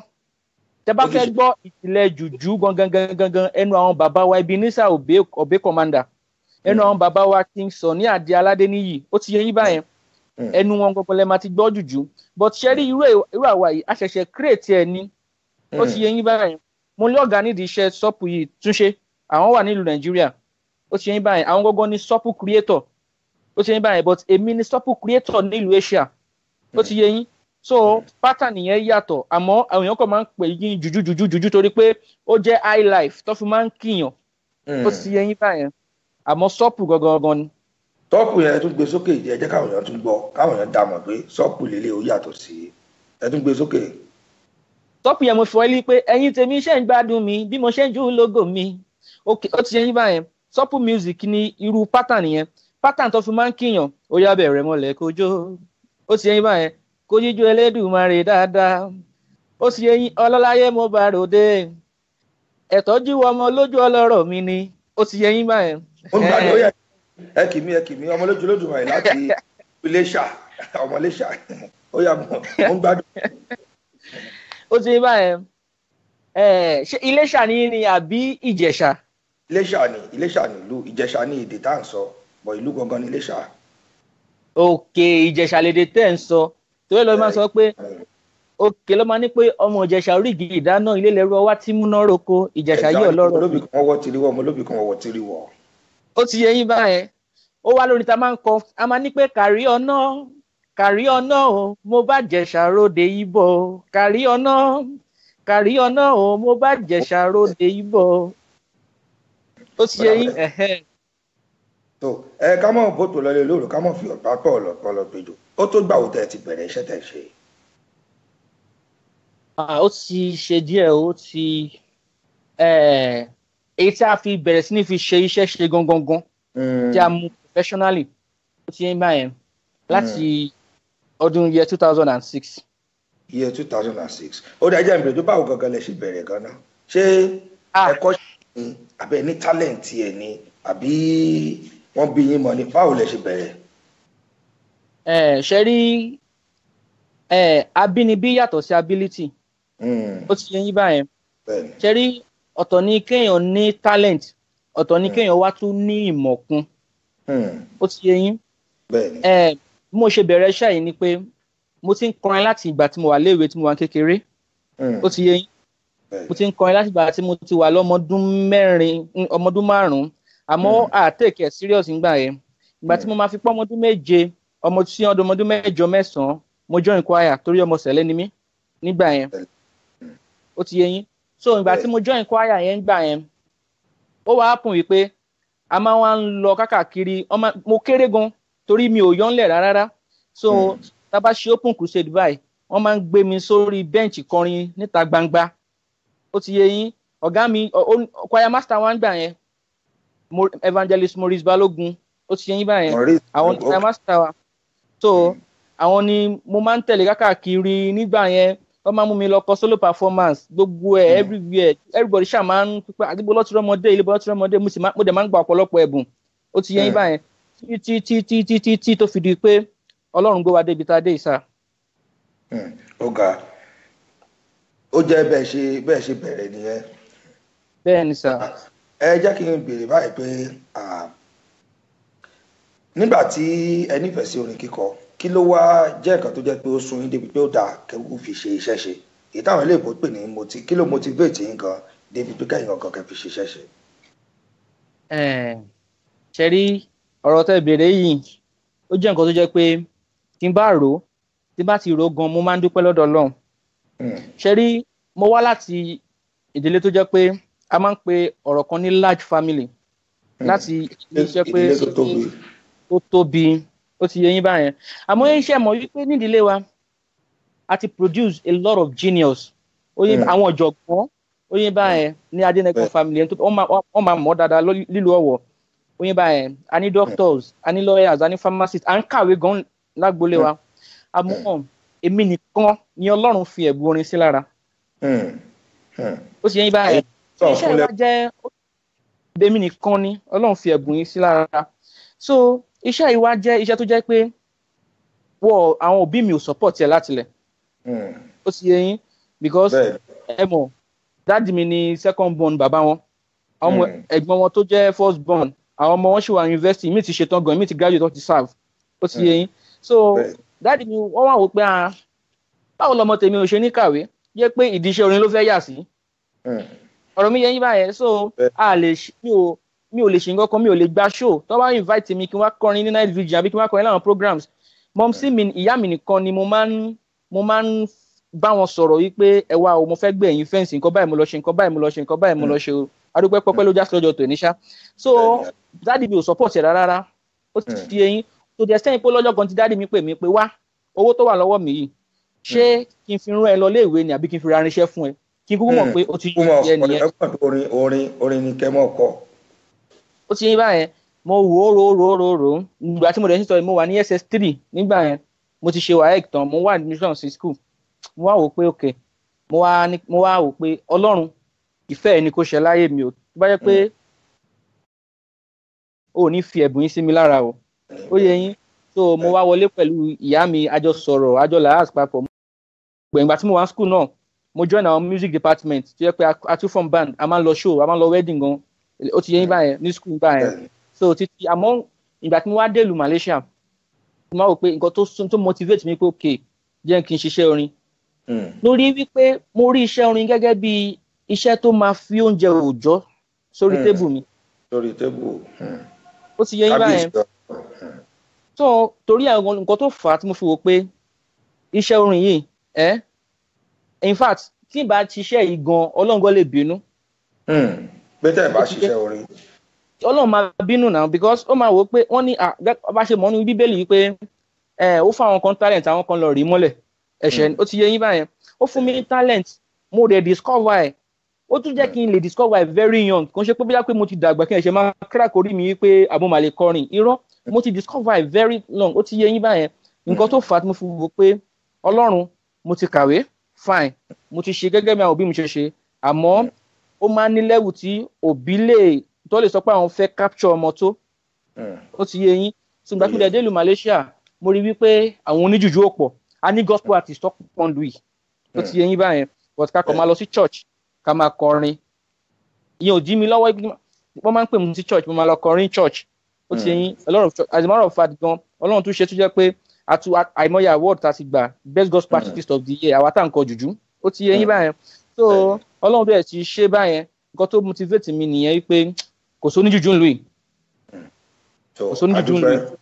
adúpẹ́ òkú ẹ ti ṣe tó bí ábọ̀mù mélòó báyìí lẹ ti ṣe tó ti tọwọ́ yín jáde. a ti ṣe kan tó dẹ̀ ti wà ń ta then ìkejì ìyẹn náà ò ní pẹ́ jáde. yìí tẹ ṣe yẹ kí lẹ òun ní eléyìí tẹ sẹ́ǹdì sí mi lẹ́ẹ̀kan àbí. bẹ́ẹ̀ ni OPU ètò ṣe fún àwọn OPU bẹ́ẹ̀ ni sà. ọmọ ẹgbẹ́ Yorùbá àwọn OPU ní ìlú Malaysia. nílùú Malaysia lọ́dọ̀ yín lọ́hùn. bẹ́ẹ̀ ni. kódà ẹ jẹ́ ń gbé sókè fáwọn èèyàn wa káwọn náà gbọ́ káwọn náà gbọ́ ṣẹ̀yìn wò. Okay, sir. Oya lele omele omele. Ṣẹ̀kẹ̀rẹ̀ àtàgógó ṣẹ̀kẹ̀rẹ̀ àtàgógó. Oya lele omele omele. Ṣẹ̀kẹ̀rẹ̀ àtàgógó ṣẹ̀kẹ̀rẹ̀ àtàgógó. Àrá pẹ̀lú gángan ẹ dákun ẹ má mọ̀ náwó yá. Ẹ dákun ẹ má mọ̀ náwó yá. ábọ̀mù tẹ́ ń gbọ́ yìí Ẹ̀yin onígì látọwọ́ àlejò wa tẹ́ ń wò lórí àtẹ́gùn yìí rere ní. látọwọ́ Lámídé Adénẹ́gàn ní ábọ̀mù yìí ti jáde òun náà lẹ́ ń gbọ́ yìí èyí tí wọ́n ṣe fún àwọn ọmọ ẹgbẹ́ OPU nílùú Malaysia òun lẹ́ ń gbọ́ ìta ń gbé sátẹ́gùn ẹ jẹ́ ń jẹ́ kẹgbọ́ láàrin ìṣẹ́jú 2 sí 3. Ọlábí ló pèdè ìta mélòdì o. Ojúmọ́ ayọ̀ tó mọ́ ọpẹ́ ní Olúwa. Ojúmọ́ ayọ̀ tó mọ́ ọpẹ́ ní Olúwa. Mo bá pa ó ṣe é gbé, mo bẹ́sẹ̀ ó ṣe é gbé. àbí Mo lánú mo kọ́ ní ọpẹ́ tẹ́lẹ̀ Dùmarè. Mo lánú mo kọ́ ní ọpẹ́ tẹ́lẹ̀ Dùmarè. Bàbá ò ṣòwò. Ẹgbẹ́ OPU Malaysia o. Ojúmọ́ ayọ̀ tó mọ́ ọpẹ́ ní Olúwa. Abẹ́ ọ̀gbọ́n. Ojúmọ́ ayọ̀ tó mọ́ ọpẹ́ ní Olúwa. Àpapà ó ṣeré gbé, agbẹ́sẹ̀ ó ṣeré gbé. OPU aláàánú wa kọ́ ní ọpẹ́ tẹ́lẹ̀ Dùmarè. Aláàánú wa kọ́ ní ọpẹ́ tẹ́lẹ̀ Dùmarè. Bàbá ò ṣòwò. Gbogbo ẹgbẹ́ OPU Malaysia lábẹ́ aṣíwájú ọ̀fọ́dù àmì. ó dáa kí n tó tẹ̀síwájú nínú ká tó gbọ́ kínní bó ni àwọn ọmọ ẹgbẹ́ yín bò lè ṣe rí wọn kó jọ nílùú Malaysia torí àmọ̀ pé ibẹ̀ yẹn kì í ṣe ìlú tó jẹ́ pé ó fi bẹ́ẹ̀ rọrùn bó lè ṣe rí wọn kó jọ ẹni tó ń lu omele tó ń lu gìtá tó ń lu gángan tó ń lu ṣẹ̀kẹ̀rẹ̀ tó ń taga bó ló ṣe jẹ́. Torí ẹ̀ mo ṣe sọ wípé iṣẹ́ tí Ọlọ́run bá fọwọ́ sí ó ti yẹ yín báyẹn kò ní lọ ní nǹkan tó jẹ́ pé dóòkó rọrùn o àmọ́ nípa orí ọ̀fẹ́ Ọlọ́run ó jẹ́ kó rọrùn ó ti yẹ yín báyẹn tẹ́rí àwọn instrumentalist tó wà ń lu yìí majority of them ò mọ̀ pé oníjùjú wà ó ti yẹ yín torí pé Redeem ni church tó pọ̀ jù ń lu yìí kò sí sẹ̀lẹ̀ ń lu yìí ó ti yẹ yín whereas aláwọn ọmọ sẹ̀lẹ̀ tó pọ̀ gan ní Malaysia yìí so ó wá pùn yìí pé ó pọ̀ dọjọ́ kan mo wà ní church so ọ̀rọ̀ ló dọ̀rọ̀ débẹ̀ láàrin èmi àti àwọn instrumentalist church wa wọ́n ṣàrí pé tó bá ti ń kọrin àbí tó bá ti máa ń play gangan dáadáa ó ti yẹ yín báyìí mo mọ gangan play gángan náà. So tó bá ti ń kọrin gbà yẹn máa ń play gangan fún wọn but mo wá rí pé ẹni tó ń tẹ dùrù ń gbà yẹn ó máa ń play àwọn hymn kan láti fi solo tó jẹ́ pé hymn sẹ̀lẹ̀ ni ọ̀rọ̀ mi yẹ yín báyẹn sà tó jẹ́ pé hymn sẹ̀lẹ̀ ni but torí wípé ṣe mọ̀ pé Redeem gbogbo àjọ wà lájọ ń kọ́ ọmọlùbọ́ so mo rò pé aṣọ ọmọ sẹ̀lẹ̀ làwọn pípù yìí ni èmi dẹ̀ ṣì mo ṣì fresh mo ṣì ní ìhùn gbà yẹn ok ṣùgbọ́n tá a parí service lọ́jọ́ yẹn mo á bèrè pé come o bro lágbájá I heard what you're playing mo gbọ́ nǹkan tẹ́ ń play lẹ́ẹ̀kan ó ti yẹ yín pé hymn sẹ̀lẹ̀ ni bó ṣe ní sọ́mọ sẹ̀lẹ̀ ni mí lọ́mọ sẹ̀lẹ̀ ni mí ẹ ṣáà mọ̀ náà akíra wa bá ṣe bẹ̀ sí ní jọ sọ̀rọ̀ ní sọ̀rọ̀ nìyẹn so ó ní African restaurant kan torí mo ṣe kọ́kọ́ délùú yìí mo ti dá mi pé mo fẹ́ wá kọrin àmọ́ torí kò sí ẹni tó máa fà mí lọ́wọ́ sókè ó ti yẹ yín báyẹn so mo ti làkàkà mo ti ṣe gbogbo ẹ̀ṣá ó dẹ̀ ní máa kan ó ní African restaurant òun mo bá ti wà lọ bá ní African restaurant yẹn wípé òkè o mo máa ń kọrin kíní kan ṣàwó kan in case tó bá lẹ́ni tó fẹ́ kọrin láì mọ̀ pé ọ̀sẹ̀ yẹn gangan ni ọ̀rẹ́ ẹ̀ kan ó fẹ́ ṣèkómọ. ó dẹ̀ ló ní fújì kan nílùú yìí a máa ń pè ní ọ̀gá ńlá Asia sí akakani ó ti yẹn báyẹn ẹ̀gbọ́n mi pàtàkì ni èèyàn mi ní in fact mo wà very loyal tí mo tún jẹ́ pé wọ́n fọ̀rọ̀ mi ṣeré ó ti yẹn báyẹn sí akaka nìyẹn èèyàn mi ní so báyìí mo dẹ̀ ti máa ń bá wọn tẹ́lẹ̀ pé ẹ̀gbọ́n olórin ni mí kí ní kò ṣàwó kan but mo kì í wà fortunate láti meet show wọn so mo ṣe lọ bá Big Dada yẹn ṣá pẹ̀lú àwọn taṣájọ bọ̀bọ̀ instrumentalist tó ọmọ sẹ̀lẹ̀ yẹn òun ló wá tún bá mi sọ fáwọn èèyàn pé ẹ wá o ẹ ká máa ṣe one or two things padà mo wá rí ẹ̀gbọ́n kan náà. ṣe rí oníkàlùkù náà nìyẹn lédè kan bẹ́ẹ̀ ṣe rí oníkàlùkù náà nìyẹn. bẹ́ẹ̀ ni sà. ẹ tẹ́wọ́ àdúrà o ẹ tẹ́wọ́ àdúrà o. jíjí tají lónìí o ire ayọ̀ níta wá ire wọlé dé a ní ire o àtúnlájí ọ̀hún wá àdìláyọ̀ ire wọlé dé a ní ire o jíjí tají lónìí o ire ọmọ bá wá jí ire wọlé dé a ní ire o jíjí tají lónìí o ire owó bá wá jí ire wọlé dé a ní ire. Ó dà Mr. Olamide Olamzie kí ni àwọn àdójúkọ tí ẹ rí nídìí iṣẹ́ yìí kí ni àwọn àdójúkọ tẹ́ ẹ ti rí nídìí iṣẹ́ yìí àwọn àdójúkọ pápádé tí àwọn ilé ìwé pè ní challenge ẹ sà ó pọ̀ gan o ó pọ̀ gan ó pọ̀ gan. ẹ kàn sọ fún wa ní ṣókí ẹ sọ díẹ̀ fún wa torí àkókò wa. ok sà ṣé lọ́jọ́ kakọ̀ lọ sọ fáwọn MC pé olórin ni wá o ó ti yín báyẹn àwọn náà ló máa sọ pé ok wá kọrin 5 minutes so tó bá ti tún táyìn tá a máa gba mic lásán báyìí ọmọ àtúntò ní pé irọ́ àwọn èèyàn fẹ́ gbọ́ ẹ ó ti yín báyẹn so ó ti pọ̀jù tá a lè kà àmọ́ ó tẹ̀ ní ìtújẹ́ pé ó dùn mí tí mo fi yomi lójú wípé tí mo ní pé Ọlọ́run mo gbọ́dọ̀ ṣiṣẹ́ orin tipátipá o mo gbọ́dọ̀ ṣiṣẹ́ orin tipátipá Saheed Òṣùpá wọ́n wá sí Ọ̀fà nígbà yẹn ibẹ̀ mo ti kàwé so wọ́n fẹ́ wá play ní wedding Lọlá Ṣírù Honourable Lọlá Ṣírù nígbà yẹn wọ́n fẹ́ wá play fún wedding ọmọ wọn so adẹ̀tí lias pẹ̀lú àwọn organizer yẹn pé kó tẹ̀ jẹ́ ká freestyle 5 minutes kó jẹ́ ká mọ̀ ìjẹ́mọ̀ pé sójà lù wá bíi lọ́jọ́ táwọn sọ yìí lórí àjọ ẹ̀ mo sọ pé Ọlọ́run lè ní sẹ́ ẹ̀ tó bá yẹ pé lóòótọ́ ló fi ẹ̀bùn yìí sí mi lára tó dẹ̀ kí n fi ṣiṣẹ́ ṣe jẹ́ otí tó bí ẹ Ọlọ́run dẹ̀ mọ̀ pé Ọlọ́run gbàdúrà mi lọ́jọ́ náà òun ló gbé mi débi tí mo wáyé àwọn ìṣòro ó pọ̀ gan but kakọ̀ fílẹ̀ síbẹ̀ yẹn. àwọn iléèwé wo lẹ lọ kó tó kó lórí ètò àwọn iléèwé wo lẹ lọ. ṣé láti alákọ̀ọ́bẹ̀rẹ̀ àbí. láti alákọ̀ọ́bẹ̀rẹ̀. mo lọ sí Bright Star International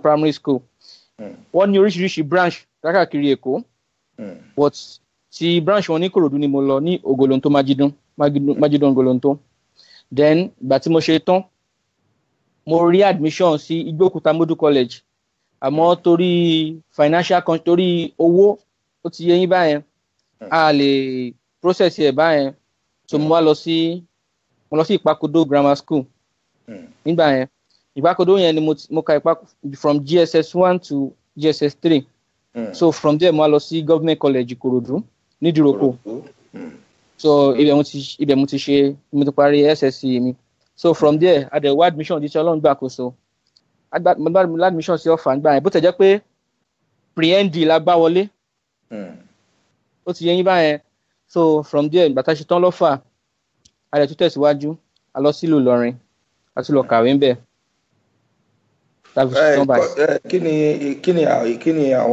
kí ni iṣẹ́ tí ẹ nǹkan tí mo kà lórí ẹ̀ mo sọ fún yín wípé mo fi ọ̀rọ̀ bàbá mi síwájú ná ó ti yín báyẹn because basically science student ni mí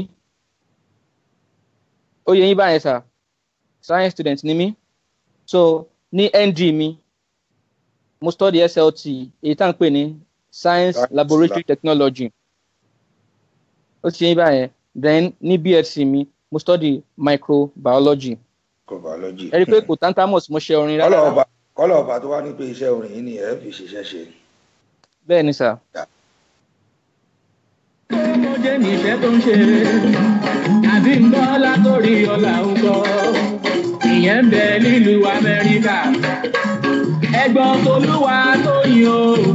ó dà tó dé àkókò wa àkókò ti lọ àròjọ musolókun kí ni ìmọ̀ràn yín fún àwọn tó jẹ́ pé àwọn náà fẹ́ dàbí tìyín náà ó wù àwọn náà káwọn náà kọrin àmọ́ torí gbogbo ìṣòro tó wà ń bẹ̀ kò jẹ́ kí àwọn náà lè sọ wípé àwọn náà fẹ́ tẹ̀síwájú nínú iṣẹ́ orin yìí kí ni ìmọ̀ràn yín fún wọn ìmọ̀ràn wo lẹ́ni fún wọn. lákọ̀ọ́kọ́ mo máa sọ fún wọn wípé kó gbé ọkàn ní Ọlọ́run ó ti yẹ yín báyẹn and kọ́ ní ìgbàgbọ́ wípé ṣe rí tí ìgbàgbọ́ wọn bá kéré wípé ṣé mo lè jẹ́ lórin iṣẹ́ ìgbàgbọ́ wọn ti ń ṣèkì nìyẹn àmọ́ ọ̀tọ̀ ni ìgbàgbọ́ ọ̀tọ̀ ni ìtẹpámọ́ṣẹ́ ó yẹ yín báyẹn olóyìnbó máa ń sọ pé consistency is the key to success ó yẹ yín báyẹn kó tẹra mọ́ tó bá jẹ́ pé lóòótọ́ àti lódodo Ọlọ́run lọ́wọ́ sí ó ti yé yín gbọ́dọ̀ ń gbàdúrà sí ẹ̀gbọ́n mi àdúrà ni o ó ti yé yín ọjọ́ kan pẹ̀lú àdúrà tó ti gbà gbogbo ẹ̀ máa ń ṣiṣẹ́ pọ̀ ni àdúrà tó gbà then ìtẹpámọ́ṣẹ́ wọn sí ó ti yé yín báyẹn pẹ̀lú ìgbàgbọ́ wọn ó máa di ògo fún wọn lọ́jọ́ kan.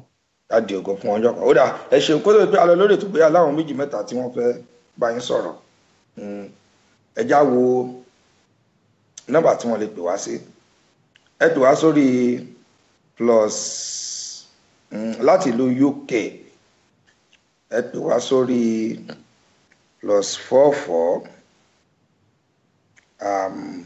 +44 ẹ wo nọ́mbà yìí ó dà ẹ fún mi ní ìṣẹ́jú kan kí n wo nọ́mbà tí wọ́n lè pè wá sí ẹ já gbọ́ orin iná díẹ̀. aláṣẹ Golden Tech Entertainment fada president obaka ní bami ọmọ kátó rẹ ní bí kò máa yé kò tó bíbí rẹ ò ṣe kó rà gbogbo yìí pátá mú kílẹ̀ yọ kọ̀ọ̀kan ilé bami àwọn aláṣà mọ́ wà tó aṣíwájú OPU Malaysia. ẹ tó wá sórí +44 2035 197611 ẹ fẹ́ bá Ọlámsì sọ nǹkan méjì mẹ́ta +44 2035 197611. Bókítà mi fún mi Olúmádé Ìyámẹ̀tọ́ of Canada promoter ni wọ́n ọmọ yín ń bẹ lórí ètò yìí King Ọlámsì láti Malaysia bóyá kí n tẹ hand over ẹ̀ lẹ́yìn lọ́wọ́ ní ìsìn ni ẹ bá mi gbé wọ Canada lọ́hùn sísítà mi fún mi Olúmádé àwọn ni wọ́n tún jẹ́ aṣíwájú OPU ní ìlú Canada Ìyámẹ̀tọ́ of Canada àbí kí n hand over Ọlámsì lẹ́yìn lọ́wọ́ ni wọ́n wà lórí ètò pẹ̀lú wa láti ìlú US bẹ́ẹ̀ bá fẹ́ bá Ọlámsì sọ̀rọ̀ láti sórí +131 520 35498 +131 520 35498 láti ìlú UK +44 20 35 19 7611. Ọlámsì láàrin ìṣẹ́jú méjì kí n tó rìlíìsì wọn lórí ètò wọn tó dágbére fún wa ẹ lè pè wọlé náà.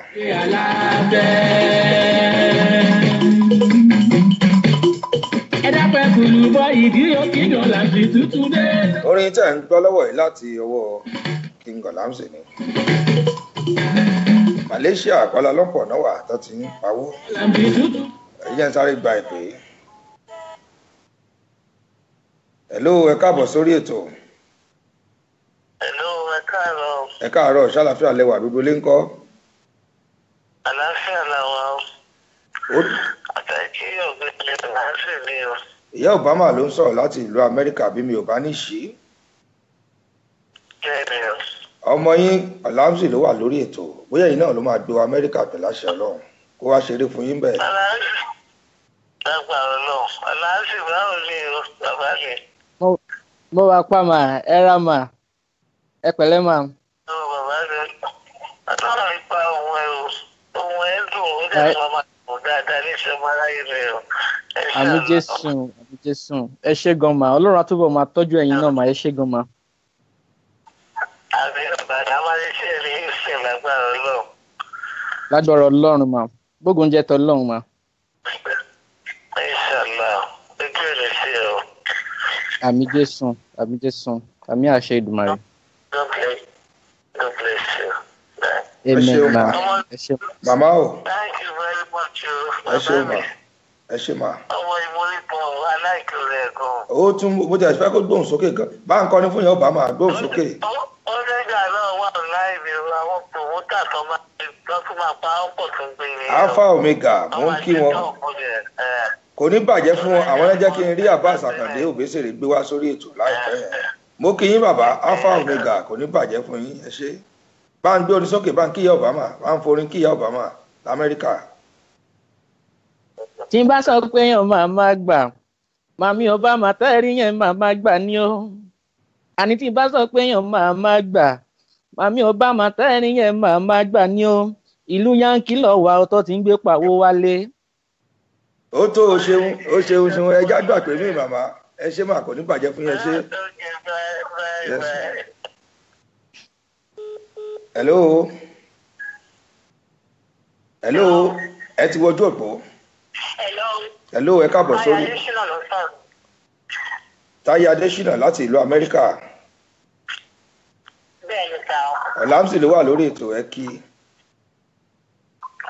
Àwọn náà ló ń bẹ̀rẹ̀ ẹ̀lẹ́ sá o.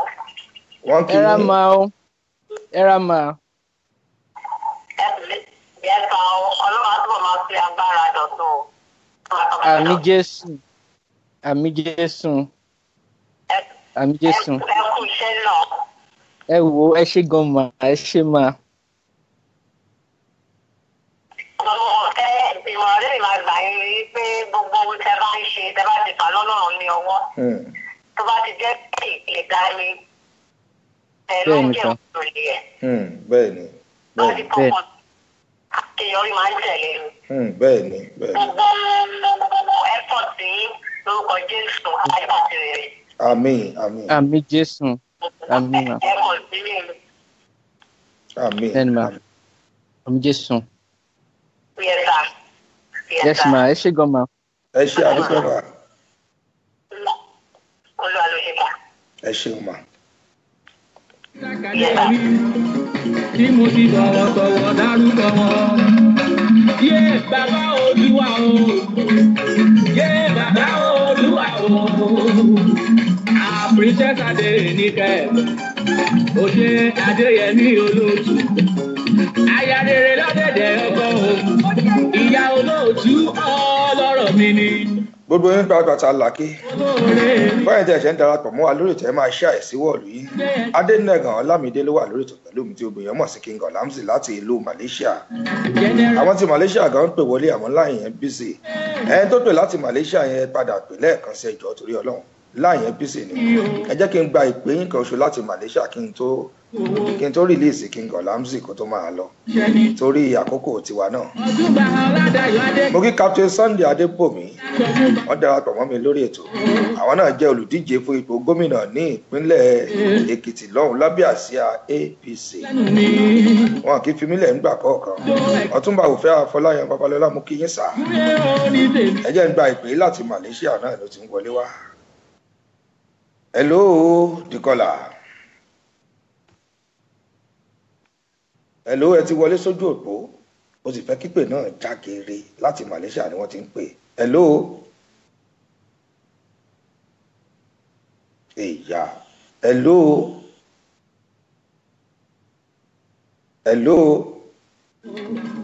ó dẹ́ ẹ pè wá padà ẹ jọ̀ọ́ torí Ọlọ́run ẹ pè wá padà.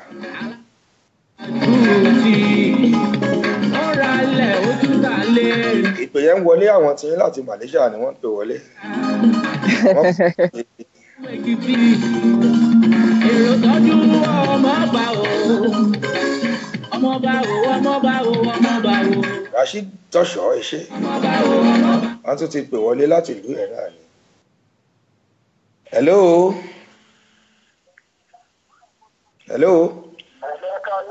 Ẹ káalẹ́ o à ń gbọ́ yín ketekete. À ń gbọ́ yín. Orúkọ yín sà. Ó wà pẹ̀lú wa orúkọ yín sà.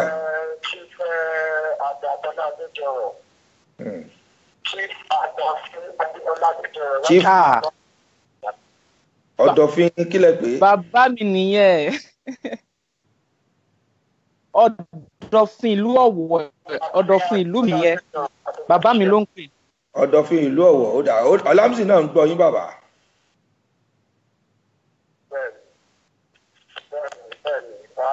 Àbúrò mi tó darí o, ó bẹ̀rẹ̀ òun ni ó ń kọrin fún wa dáadáa wà lókè à. Àjáde afẹ́ṣàdúrà fún pé ọjọ́ àwọn àjọwọ́ ẹ̀ṣẹ̀ pé o. Wọ́n làwọn fẹ́ ṣàdúrà. Ó ní lọ́kàn láti gbé láyé ìwọ ọlọ́run bá a ṣe fún ọ. Àmì àṣẹ. Àmì Jésù. Ẹ ṣé àdúpẹ́. Ẹ ṣé gan sà. Àmì. Olóòtú ètò náà gbogbo ohun tẹ gbà ládùúrà fún àmì àṣẹ ìparí àmì àṣẹ ìparí. Ẹ ṣé bàbá. Olóyè Ọ̀dọ̀fin sà. Ẹ ṣé sà. Akínyìn ẹ ṣé. Ọmọ ìlú mi ni wọn ò mo ṣe bẹ́ẹ̀ sà.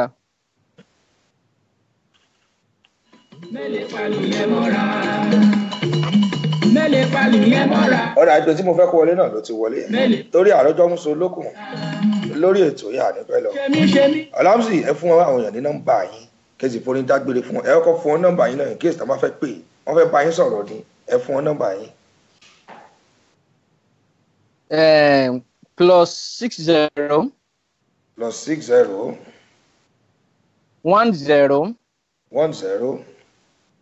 10 27 34 227 ẹ pè lẹ́ẹ̀kan sí. +601 +601 02 73 4227 4227. Ẹ jágbá ìpè ó dàbí láti Malaysia àwọn tí yóò tí ì fẹ́ kẹ lọ àmọ́ wọ́n dàbí pé àròlé apá kan fìkan lẹ̀ ó ti rẹpẹtẹ. Ó dà obìnrin tẹ bá fẹ́ bá Ọlámsì sọ̀rọ̀ lẹ́yìn ètò ẹ fẹ́ pè wọ́n sí ìnáwó ni kò síbi tí wọ́n ti lè wá kọrin fún yín àbí bó ṣe Amẹ́ríkà bó ṣe Canada bó ṣe Germany bó ṣe Europe bó ṣe ìlú Nàìjíríà náà. 102 734 227. Ó yẹ ìfi orin kí àwọn tẹ ẹjá gbà pé iná kó tó di pẹ́ ẹ lọ.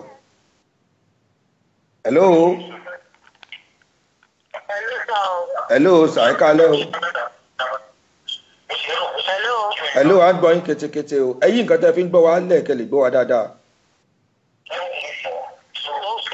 Ẹ bá wa yí fóònù yẹn lẹ̀ àbí ẹ yí sísàlẹ̀ kẹ́ lè gbọ́ wa dáadáa. Láti Malaysia ni o. Orúkọ yín ẹ jọ̀ọ́. Kí lẹ̀ tó yé? Láti Malaysia ni Topmost Kitchen ló ń sọ̀rọ̀. Topmost Kitchen. Ìyá mi Topmost Teachers. Ìyá mi ó ga.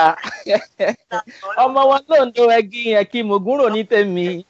Wọ́n ti ń kọ́ aláṣẹ Topmost Teachers. Ó rán ọmọdé, ó máa ránṣọ ọmọdé, ó rán tàgbàlagbà yẹ. Ọmọ bàmí tó relé ògbó lọ́jọ́ sí. Bàmí òye inú gà ọ́. Ó ti eyín.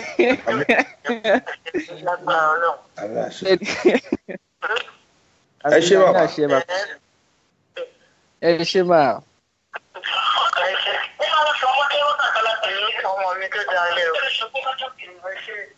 Ó dà ẹ bá forí kí àwọn èèyàn yín bẹ́ẹ̀ ti ń lọ lórí ètò.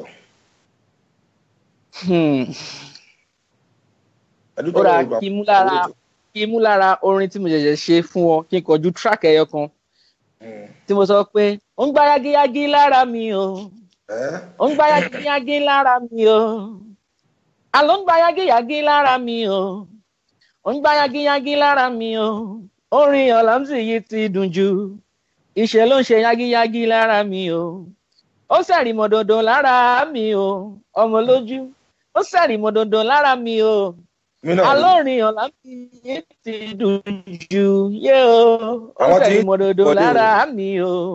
Ó dẹ̀ ti fẹ́ máa lọ o. Hello. Ẹ yí kíní yẹn lẹ̀.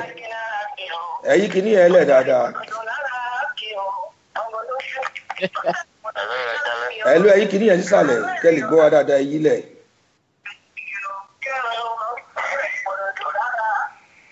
bàbá kí ni tẹ́ fi ń gbọ́ wa ẹ yílẹ̀ pátápátá kẹ́ lè gbọ́ wa.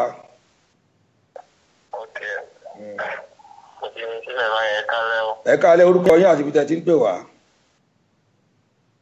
Young Melo ló ń sọ̀rọ̀. Young Money. Láti Malaysia. Young Melo. Producer mi nìyẹn. Young Melo. Producer mi nìyẹn o. Ó dáa. Ẹ kí Ọlámsì olówà lórí ètò pẹ̀lú yín. Ọ̀gá mi nìyẹn, ọ̀gá mi pátápátá, olórí oko káfàtà, Young Melo Entertainment. Ọ̀gá mi pátápátá. Ẹ bá mi kí wọn, ẹ wò wọ́n ṣe kó mọ lẹ́nu yẹn nínú kó mọ ó ti yé nígbà yẹn. Ọlámsì ní ká kí pé báríkà pé ẹ kú ọwọ́ lómi ẹ sì tún kù náwó èní. Ẹ fi nǹkan tiwa náà ẹ fi ránṣẹ́ sí wa nǹkan tẹ́ fi ń ṣèkó mọ́ bẹ́ẹ̀ fi ránṣẹ́ sáwa náà. Ẹ ṣeun tẹ́ bá wa dá sétò. Kò ní bàjẹ́ fún yín bàbá ẹ ṣe. Ọlámsì kẹ́tó lọ lórí ètò ẹ kọ orin fún ọ̀rọ̀ ìṣítí ètò ọ̀rọ̀ ìṣítí pẹ̀lú ọmọ olójú Olódùmarè tí a gbé sátẹ́lẹ̀ ní My Sweet FM nílùú London a máa ka sílẹ̀ báyìí ètò ọ̀rọ̀ ìṣítí pẹ̀lú ọmọ olójú Olódùmarè tí a gbé síta láti My Sweet FM nílùú London a ka sílẹ̀ báyìí. Ok ẹ jẹ́ ká ṣe báyìí ìjẹ́ ẹ̀ ti gbọ́ pé kí ni a ní pé ìjẹ́ ẹ̀ ti gbọ́ yéòyéò pé kí ni ètò tó ń lọ lọ́wọ́ tapì lọ́rọ̀ ìṣítí ètò tó sọpọ́tì Yorùbá èyí tó mọ gbọ́mọ Oòduà lárugẹ ẹ máa wọ̀rọ̀ ìṣítí pẹ̀lú ọmọ yín ọmọ lójú Olódùmarè o ọmọ wọn nílùú Ìjẹ̀ṣà ṣàmágbóhùn lẹ́nu mi ètò ìṣítí ètò tó perégedé ètò tó lárinrin o ètò tọ́lọ́run ń dìmú gidi ni ó ti yẹ yín báyẹn ètò ìṣítí ètò tí ó lágbára ètò tó jẹ́ pé in fact ṣe rí ọ̀pọ̀lọpọ̀ wa a ti sọ lẹ́nu gan àmọ́ pẹ̀lú ọ̀rọ̀ ìṣítí yìí ìgbà tí mo kọ́ gbọ́ ọ̀rọ̀ ìṣítí ẹ mọ̀ ẹlòmíì kan lò wípé ọ̀rọ̀ ìṣítí pé kọ́kọ́ sọ̀rọ̀ ẹlòmíì kan máa gbọ́rọ̀ at the end of the day kò ní múlò ó ti yẹ yín báyẹn ibi tó ti gbọ́rọ̀ yẹn lásán náà ọ̀rọ̀ yẹn ti ṣèkì ẹ̀ mọ́ àmọ́ nítorí pé ó jẹ́ ètò tó jẹ́ pé ó gbé ọmọ ilẹ̀ káàárọ̀ òjíire ó gbé lárugẹ ẹ wò gbogbo ibikíbi tí ayé bá ti ń rí ètò yẹn báyìí ó ti yẹ yín báyẹn àríyọ àrígbéjọ láyé máa ń gbé ọmọ tuntun ó ti yẹ yín iléeṣẹ́ yóò ní jóná o then My Sweet FM gẹ́gẹ́ ẹ ti sọ pé My Sweet FM tó tún wá ń gbé ètò alárinrin jáde adùn tó dùn ó ti yẹ yín ibi tẹ́ra bá wà ní ibi tí ṣúgà bá wà lè ra ilẹ̀ máa wọ̀ ọ́ tọ̀ wá ẹ fọkàn balẹ̀ Ọlọ́run ti ṣe èyí tó dáa ṣe gbọ́ sà. ẹ ṣeun tá a pè ń sọ ètò tẹ jẹ wá ṣé tá a bá pè ń gbà mí ṣe ẹ dá wa lóhùn. ẹ̀yin lẹni mí bàbá gbogbo ìgbàkigbà lóòrèkóòrè nígbà tó bá wù yín kẹ́ pè mí a máa jẹ yín ní ihò. ẹ ṣeun tó ètò ọ̀rọ̀ ìṣítí ṣì ń tẹ̀síwájú ẹ má ì tí ì lọ a sì ní ìṣẹ́jú bíi 10 tí a fẹ́ lè lórí ètò mo kàn rí léèsì kí n kàn Ọlámsì ni káwọn lọ sinmi díẹ̀ àwa sì wà lórí ètò láàrin ìṣẹ́jú 10 láàfin dágbére fáwọn èèyàn wa ẹ ṣe àdúpẹ́. ìpàlù yẹn mọ́ra ẹ tọ́jú Mr. Ọlákọ̀yẹ o òṣèṣì yẹn ti máa lè ṣíyà o. King Ọlámsì nìyẹn ọlọ́pàá Alhaji Lateef òun náà lájọ po ètò ìpọ̀ láàrin ìṣẹ́jú díẹ̀ sẹ́yìn. èyí tá a mọ̀ sí bá wa o. ẹ̀yin náà ti gbọ́ wìrìwìrì lórí ètò ẹgbọ́ bó ṣe ń lọ. àwa alára àgbà yìí dá Ọlọ́run ọba ló fún wa ṣe. lórí My Sweet 97.5 FM yìí tó kalẹ̀ sílùú London. ẹ jẹ́ ń pàlù ìdáná. ó ṣe àdára o wọ́n ní máa ti yọ kúrò. rẹ́kọ̀dù tẹ́ ń gbọ́ yọ̀ látọwọ́ Ọlámsì Records ni Ọlámsì Musical Entertainment nílùú Malaysia. kò síbi táwa ò kì í dé ẹ̀yìn náà mọ́ Ọlọ́run ọba ló dìde wà fákòókò tí a ní Canada ní Germany ní. bárara ó bá ṣe bí rere o ó dá mi lójú pé ọmọdé àrífín bárara ó bá ṣe bí rere ó dá mi lójú pé ọmọdé àrífín ọmọ ẹgbẹ́ pọ̀ jábúráká ìyẹn ní OPU Malaysia o tẹ́sí ọmọ ẹgbẹ́ Steve. so gbogbo yín mo kí láṣẹ mo kí tológun bẹ́ẹ̀ wà pẹ̀lú mi lórí ètò láti ìṣẹ́jú tá a ti bẹ̀rẹ̀ ètò yìí ẹ jẹ́ n gbélé sókè náà fáwọn tèmi. wàtánàbà ti ń hù àti kékeré. ọgbẹ́ lákàtà onílẹ̀ àdìbàràkú.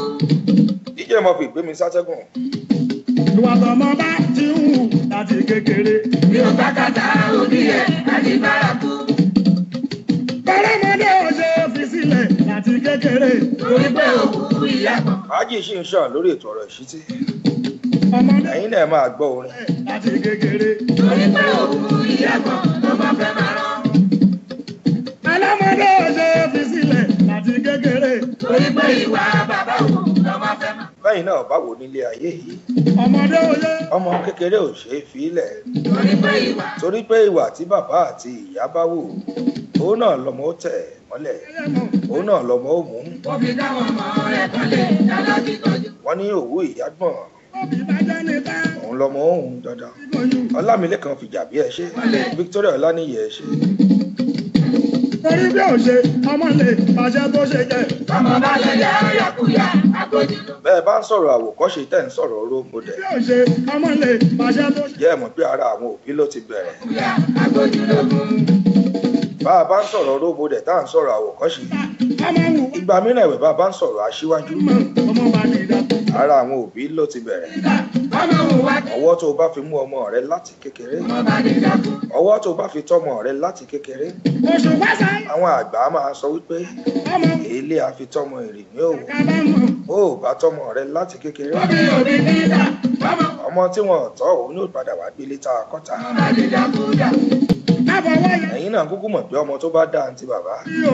ọlámídé ọmọ tí ò bá dá àwọn àǹtí sọ́dọ̀ ìyá wọn. ẹgbẹ́ ọwọ́ ta ló yẹ kó dùn jù lára ọmọ. ṣọ́wọ́ bàbá ni àbọ̀wọ́ yèyé. látìgbà tí mo ti mú wáyé ló máa ń dà púpọ̀ tí mo ti ń gbé ọjọ́ àtìgá èlò tí a kà lóde. ó di dandan ẹyin ló ń dà púpọ̀. mo sọ mú ní ọwọ́ ta ló yẹ kó dùn jù lára ọmọ. ṣọ́wọ́ bàbá ni àbọ̀wọ́ ìyá. látìgbà tí mo ti mú wáyé ló. ẹlòmíràn á ní bàbá. á ní bàbá rẹ̀ ní bàbá ló ń láti tọ́jú. bàbá ló ń láti take care ọmọ. take care tí mò ń sọ kì í ṣe bíi pé kán wẹ̀ fọ́mọ. kì í ṣe bíi pé kán di pampers fọ́mọ. ibi tí mo wà lánàá ibi tí mo wà lẹ́nu. nǹkan tí mò ń sọ pé wọ́n á ní bàbá ló yẹ kó train ní ọmọ. ọ̀pọ̀lọpọ̀ obìnrin amọ̀ ti gbàgbé bí bàbá kì í fi bẹ́ẹ̀ gbélé. mo ti ń gbé ọjọ́ àtìgá èlò tí a. bàbá tó jí làárọ̀ tó ti lọ ọ́bí iṣẹ́. ó jẹ́ tó tún dalẹ́ kó tó wọlé nígbà míì. ṣóun ló ráyè láti tọ́jú ọmọ. ṣóun ló máa ráyè láti train ọmọ. ibi tí mo wà lẹ́nu ìgbà míì wíkẹ̀ndì míì ni bàbá gan máa ń wà nílé. bàbá mi àti lọ láti Monday ó di Friday kó tó wọlé. Saturday Sunday ló ní láti lò nínú ilé. Saturday míì gan pátí máa ń wà àríyá. wọ́n sì tó wọlé láti pátí látàríyá ó dàgọ́ 12 lóru gbogbo ẹbí ti sùn pátápátá. nígbà tó bá tún dọjọ́ Sunday àsìkò náà lórun jẹ́ mọ̀ pé bàbá tó bu nǹkan sára tó fami sára mọ́jú. oorun ní ra látàrọ̀ títí dàgọ́ 3. wọ́n bá ti jí àwọn ọ̀rẹ́ wọn ti wà ní club tó tún dúró lé wọn. àsìkò wo ni bàbá fẹ́ fi ráyè láti tọ́jú ọmọ. àwọn bàbá kan nìyẹn o. ẹ mọ́ sì mí gbọ́ àwọn bàbá mi náà tún wà lẹ́gbẹ̀ẹ́ kan. àwọn bàbá kan wà pẹ́pẹ́ àwọn náà ráyè ìtọ́mọ kì í ṣọ̀rọ̀ tẹ̀lé kì í ṣọ̀rọ̀ tàwàdà. àmọ́ nǹkan tí mo ń gbìyànjú láti mú jáde ni wípé kò sí bí bàbá ṣe fẹ́ ráyè tó lè tọ́jú ọmọ bíi ìyá. ìyá ló jẹ́ pé kó tó jí làárọ̀. ìyẹn ni pé kọ́mọ tó jí làárọ̀ wọ́n ti dáná wọ́n ti sọ oúnjẹ tán. ó bá jí ọmọ oníwà lọ wẹ̀ ó tún wẹ̀ fọ́mọ tán oúnjẹ ti wà lórí tébù fọ́mọ ó ń láti mọ́ ọmọ lọ skul. nígbà tó sọ ń dáàdi lágbájá ẹ bá ń drop ọmọ yìí ní skul. bàbá kan wojú aago ní my dear time ti lọ. ìbọn náà skul ọ̀nà ibi iṣẹ́ ẹ̀ ṣáà ní skul ọmọ wa.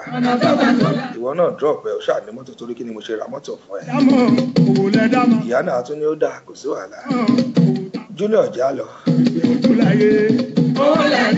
ó tún dọ̀sán náà.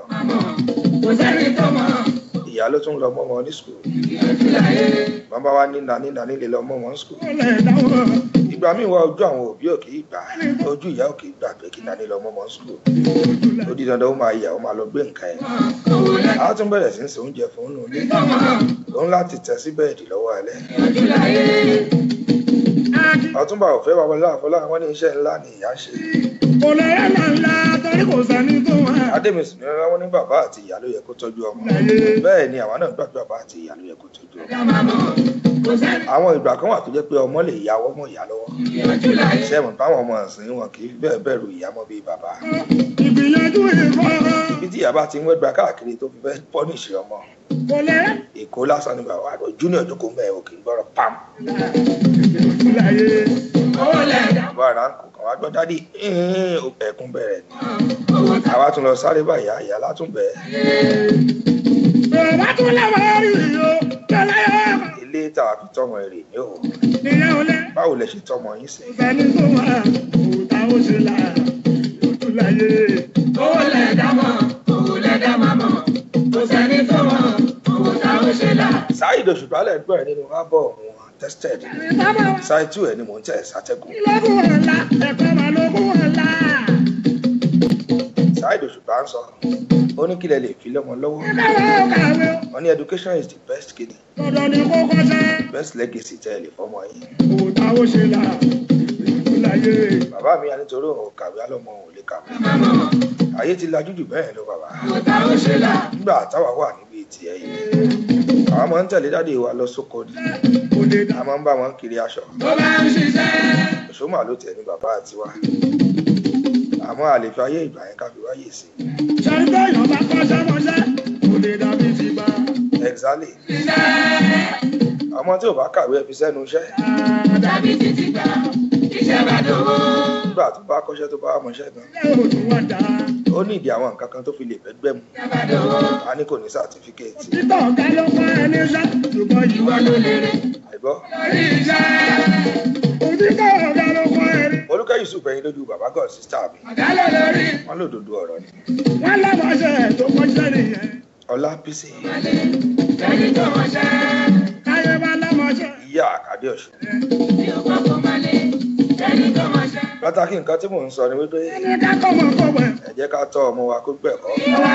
Wọ́n ní ká ọmọ rẹ̀ ó lè fún ọ ní ìsinmi. Lọ́wọ́ ọmọ ló kù sí. Mi ò kí mi kọ́ mọ̀ má pa mí jàre. Ọmọdé ló pọ̀ láàbá.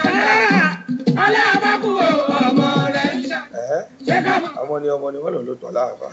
Ọlọ́ọ̀bá kú ọmọ ẹ̀ ń ṣayé lọ. Àwọn ò ní pa wá pẹ̀lú àṣẹ Ọlọ́run. Gbogbo òbí pátá mò ń ṣàánú. Mo ń ṣàdúrà fún yín. Mo bá lálẹ́ mọ̀. Ẹ̀yin lẹ́ẹ̀ padà jèrè ọmọ yín. Àìwájú lọ́wọ́ ọmọ ló kù sí. Oúnjẹ ọmọ bá jiná. Má pa mí. Ẹ̀ẹ́dùn jẹ́ pẹ̀lú àṣẹ Èdùmàrè. Ọmọdé. Ikú ò ní mú yín lọ. Gbogbo òbí tó bá wà lórí ìlà ó yẹ ẹ máa fún mi ní láìkẹ́ máa fún mi ní lọ́ọ̀fù tẹ́ bá kó àdúrà yẹn jẹ. Àdàgbà kò máa wà láyé olórí. Ẹ̀yin ni kọ́kọ́ àtèmi náà. Ààrẹ Danjuma káàbọ̀. Ààrẹ kábà bá ṣe lọ bọ́ńgẹ́ o. Kò sí yọnu. Ọmọ bá dá lùrù ẹjẹ kó ti dáràn nù. Ọmọ bá dáràn. Oríṣiríṣi ọmọ ló wà. Lórí ọmọ lè dáràn lọ́ṣẹ̀ fún. Àwọn ọmọ kan wà tó ní tálẹ̀ǹtì láti kékeré ni wọ́n. Ọmọ ní kábà bá ṣe. Ọ̀túnba Kọ́lá Olóòtú ọmọ Àdábá nìjà. Kábà bá ṣe lọ bọ́ńgẹ́ o. Kò sí yọnu. Ọmọ bá dá lùrù ẹjẹ kó ti. Mo kí yín. Mo mọ̀ pé ẹ wà lórí ìlà pẹ̀lú mi mo ti kí yín láti ìlú Saudi. Ọmọ lè dáràn lọ́ṣẹ̀ fún ọmọ òdo. Mo wà ń bẹ̀ nígbà tẹ́lẹ̀ ṣẹ̀ṣẹ̀ sọ̀kalẹ̀ àràfà ń jọ́sí tẹ̀ ń ṣàdúrà fún wa. Ọ̀túnba Kọ́lá Olóòtú ọmọ Àdábá nìjà. Bọ́ńgẹ́ tẹ̀wé yẹn. Ọmọ sásá ló jẹ́ ọmọ wá mú mi. Wà kó bá ẹ̀ṣẹ̀ láyé. Iṣẹ́ tẹ́ fi lé wa lọ́wọ́ náà là ń ṣe bàbá. Ẹ bá mú nǹkan bọ̀ láti Saudi o. Ìgbà tó bá tẹ̀ lọ bọ́ńgẹ́ tẹ̀wé yẹn. Mo kí yín bàbá. Gbogbo àdúrà tẹ́ ṣe ní Saudi kọ́lọ̀ ọba mi ìjọ àkó tẹ́wọ́ gbà. Ìwà nínú olùkọ́ oníjọ. Bàbá tí mo rí ìrọ́lásí ló ní màálù. Dáwà Ọmọlágbèmí Olúṣèyí. Mary Adéyẹmí. Tó bá fún wọn lóúnjẹ tó máa jẹun yóò bẹ̀ tán. Ẹ ṣá máa bẹ́ kiri yá ni mo ti yóò jù o. A máa rúgbà túmọ̀ ṣubú làwọ̀. Bá mi Kọ́lá Olóòtú ọmọ Àdábá nìjà. Màálù ní ká tó. Wọ́n wà lórí ètò pẹ̀lú wa live and direct láti ìlú Saudi Arabia. Bàbá tí mo rí ìrọ́lásí ló ní màálù. Wọ́n tún lọ́lọ́pọ̀ tó máa ń sin lágbàlá. Tó bá fún wọn lóúnjẹ tó máa jẹun yóò bẹ̀ tán. ṣe tán mo fẹ́ mọ lọ́jọ́ rebi àná òrùn rebi àtiwọ̀ ọmọ lójú lódùmarè ilé mi ti ń pè mí. èyí tá a ṣe lónìí tó díẹ̀ tó nǹkan nìkan. ẹjọ́ kan lọ sí báńkì ìjà ò pẹ̀lú. yèyé ọba kú ọba sunkún níwọ̀n ọba.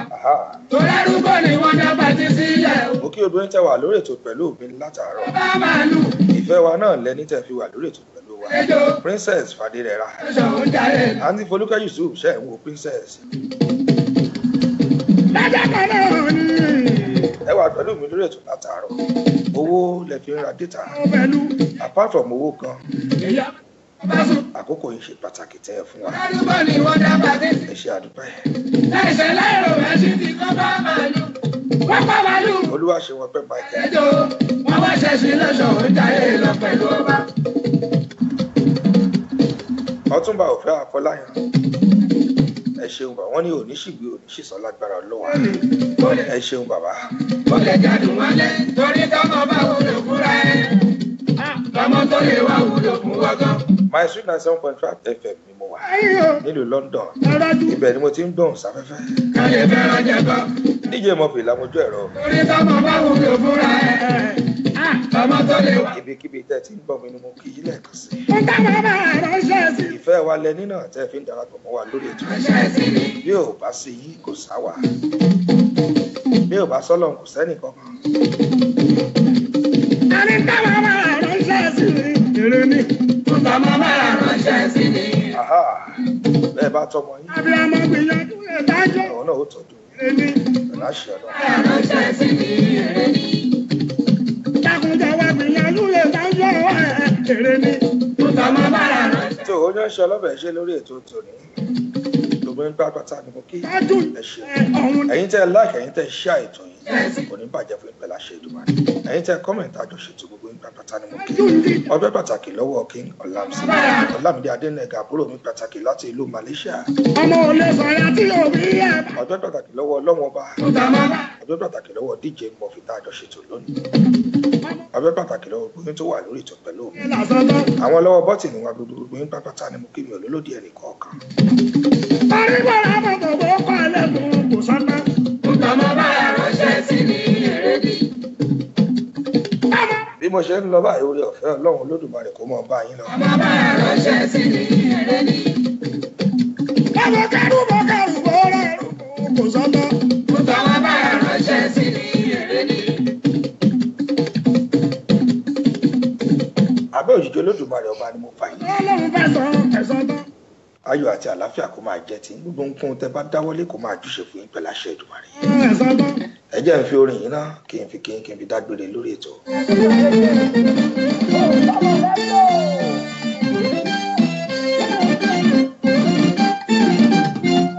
Goodness and mercy shall follow me all of the days of my life, and I will dwell. Ìyẹn pé goodness and mercy shall follow you. Forever. Àti èmi náà kì í ṣàyìn nìkan. Amen. Ó dìgbà kan náà mo lójú Olódùmarè mò ń lọ international broadcaster yín rè.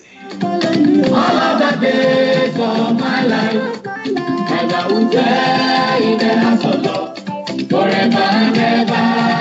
Amen. Ire àti àánú ni ó tẹ̀lé mi ní ọjọ́ ayé mi gbogbo. Èmo máa gbé ilé Olúwa títí láéláé àmín. Ire àti àánú ni ó tẹ̀lé mi ní ọjọ́ ayé mi gbogbo.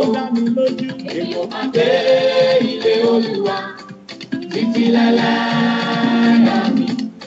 Goodness and mercy shall follow me all of the days of my life, and I will dwell in the house of God forever and ever. Amen. Ire àti àánú ni ó tẹ̀lé mi ní ọjọ́ ayé mi gbogbo. Èmi yóò máa gbé ilé Olúwa títí láéláé àmín.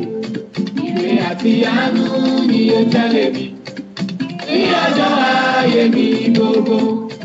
Èmi yóò máa gbé ilé Olúwa títí láéláé àmín.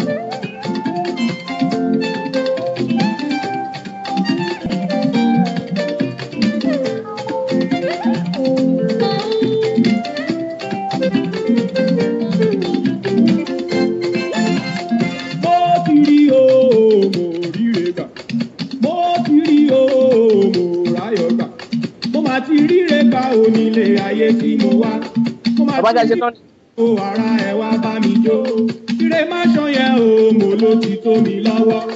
Ire bíta yẹn o, mo ló ti tẹ̀ mí lọ́wọ́. Ire ọmọ tuntun o, bàbá ti fi pọ́n mi lé.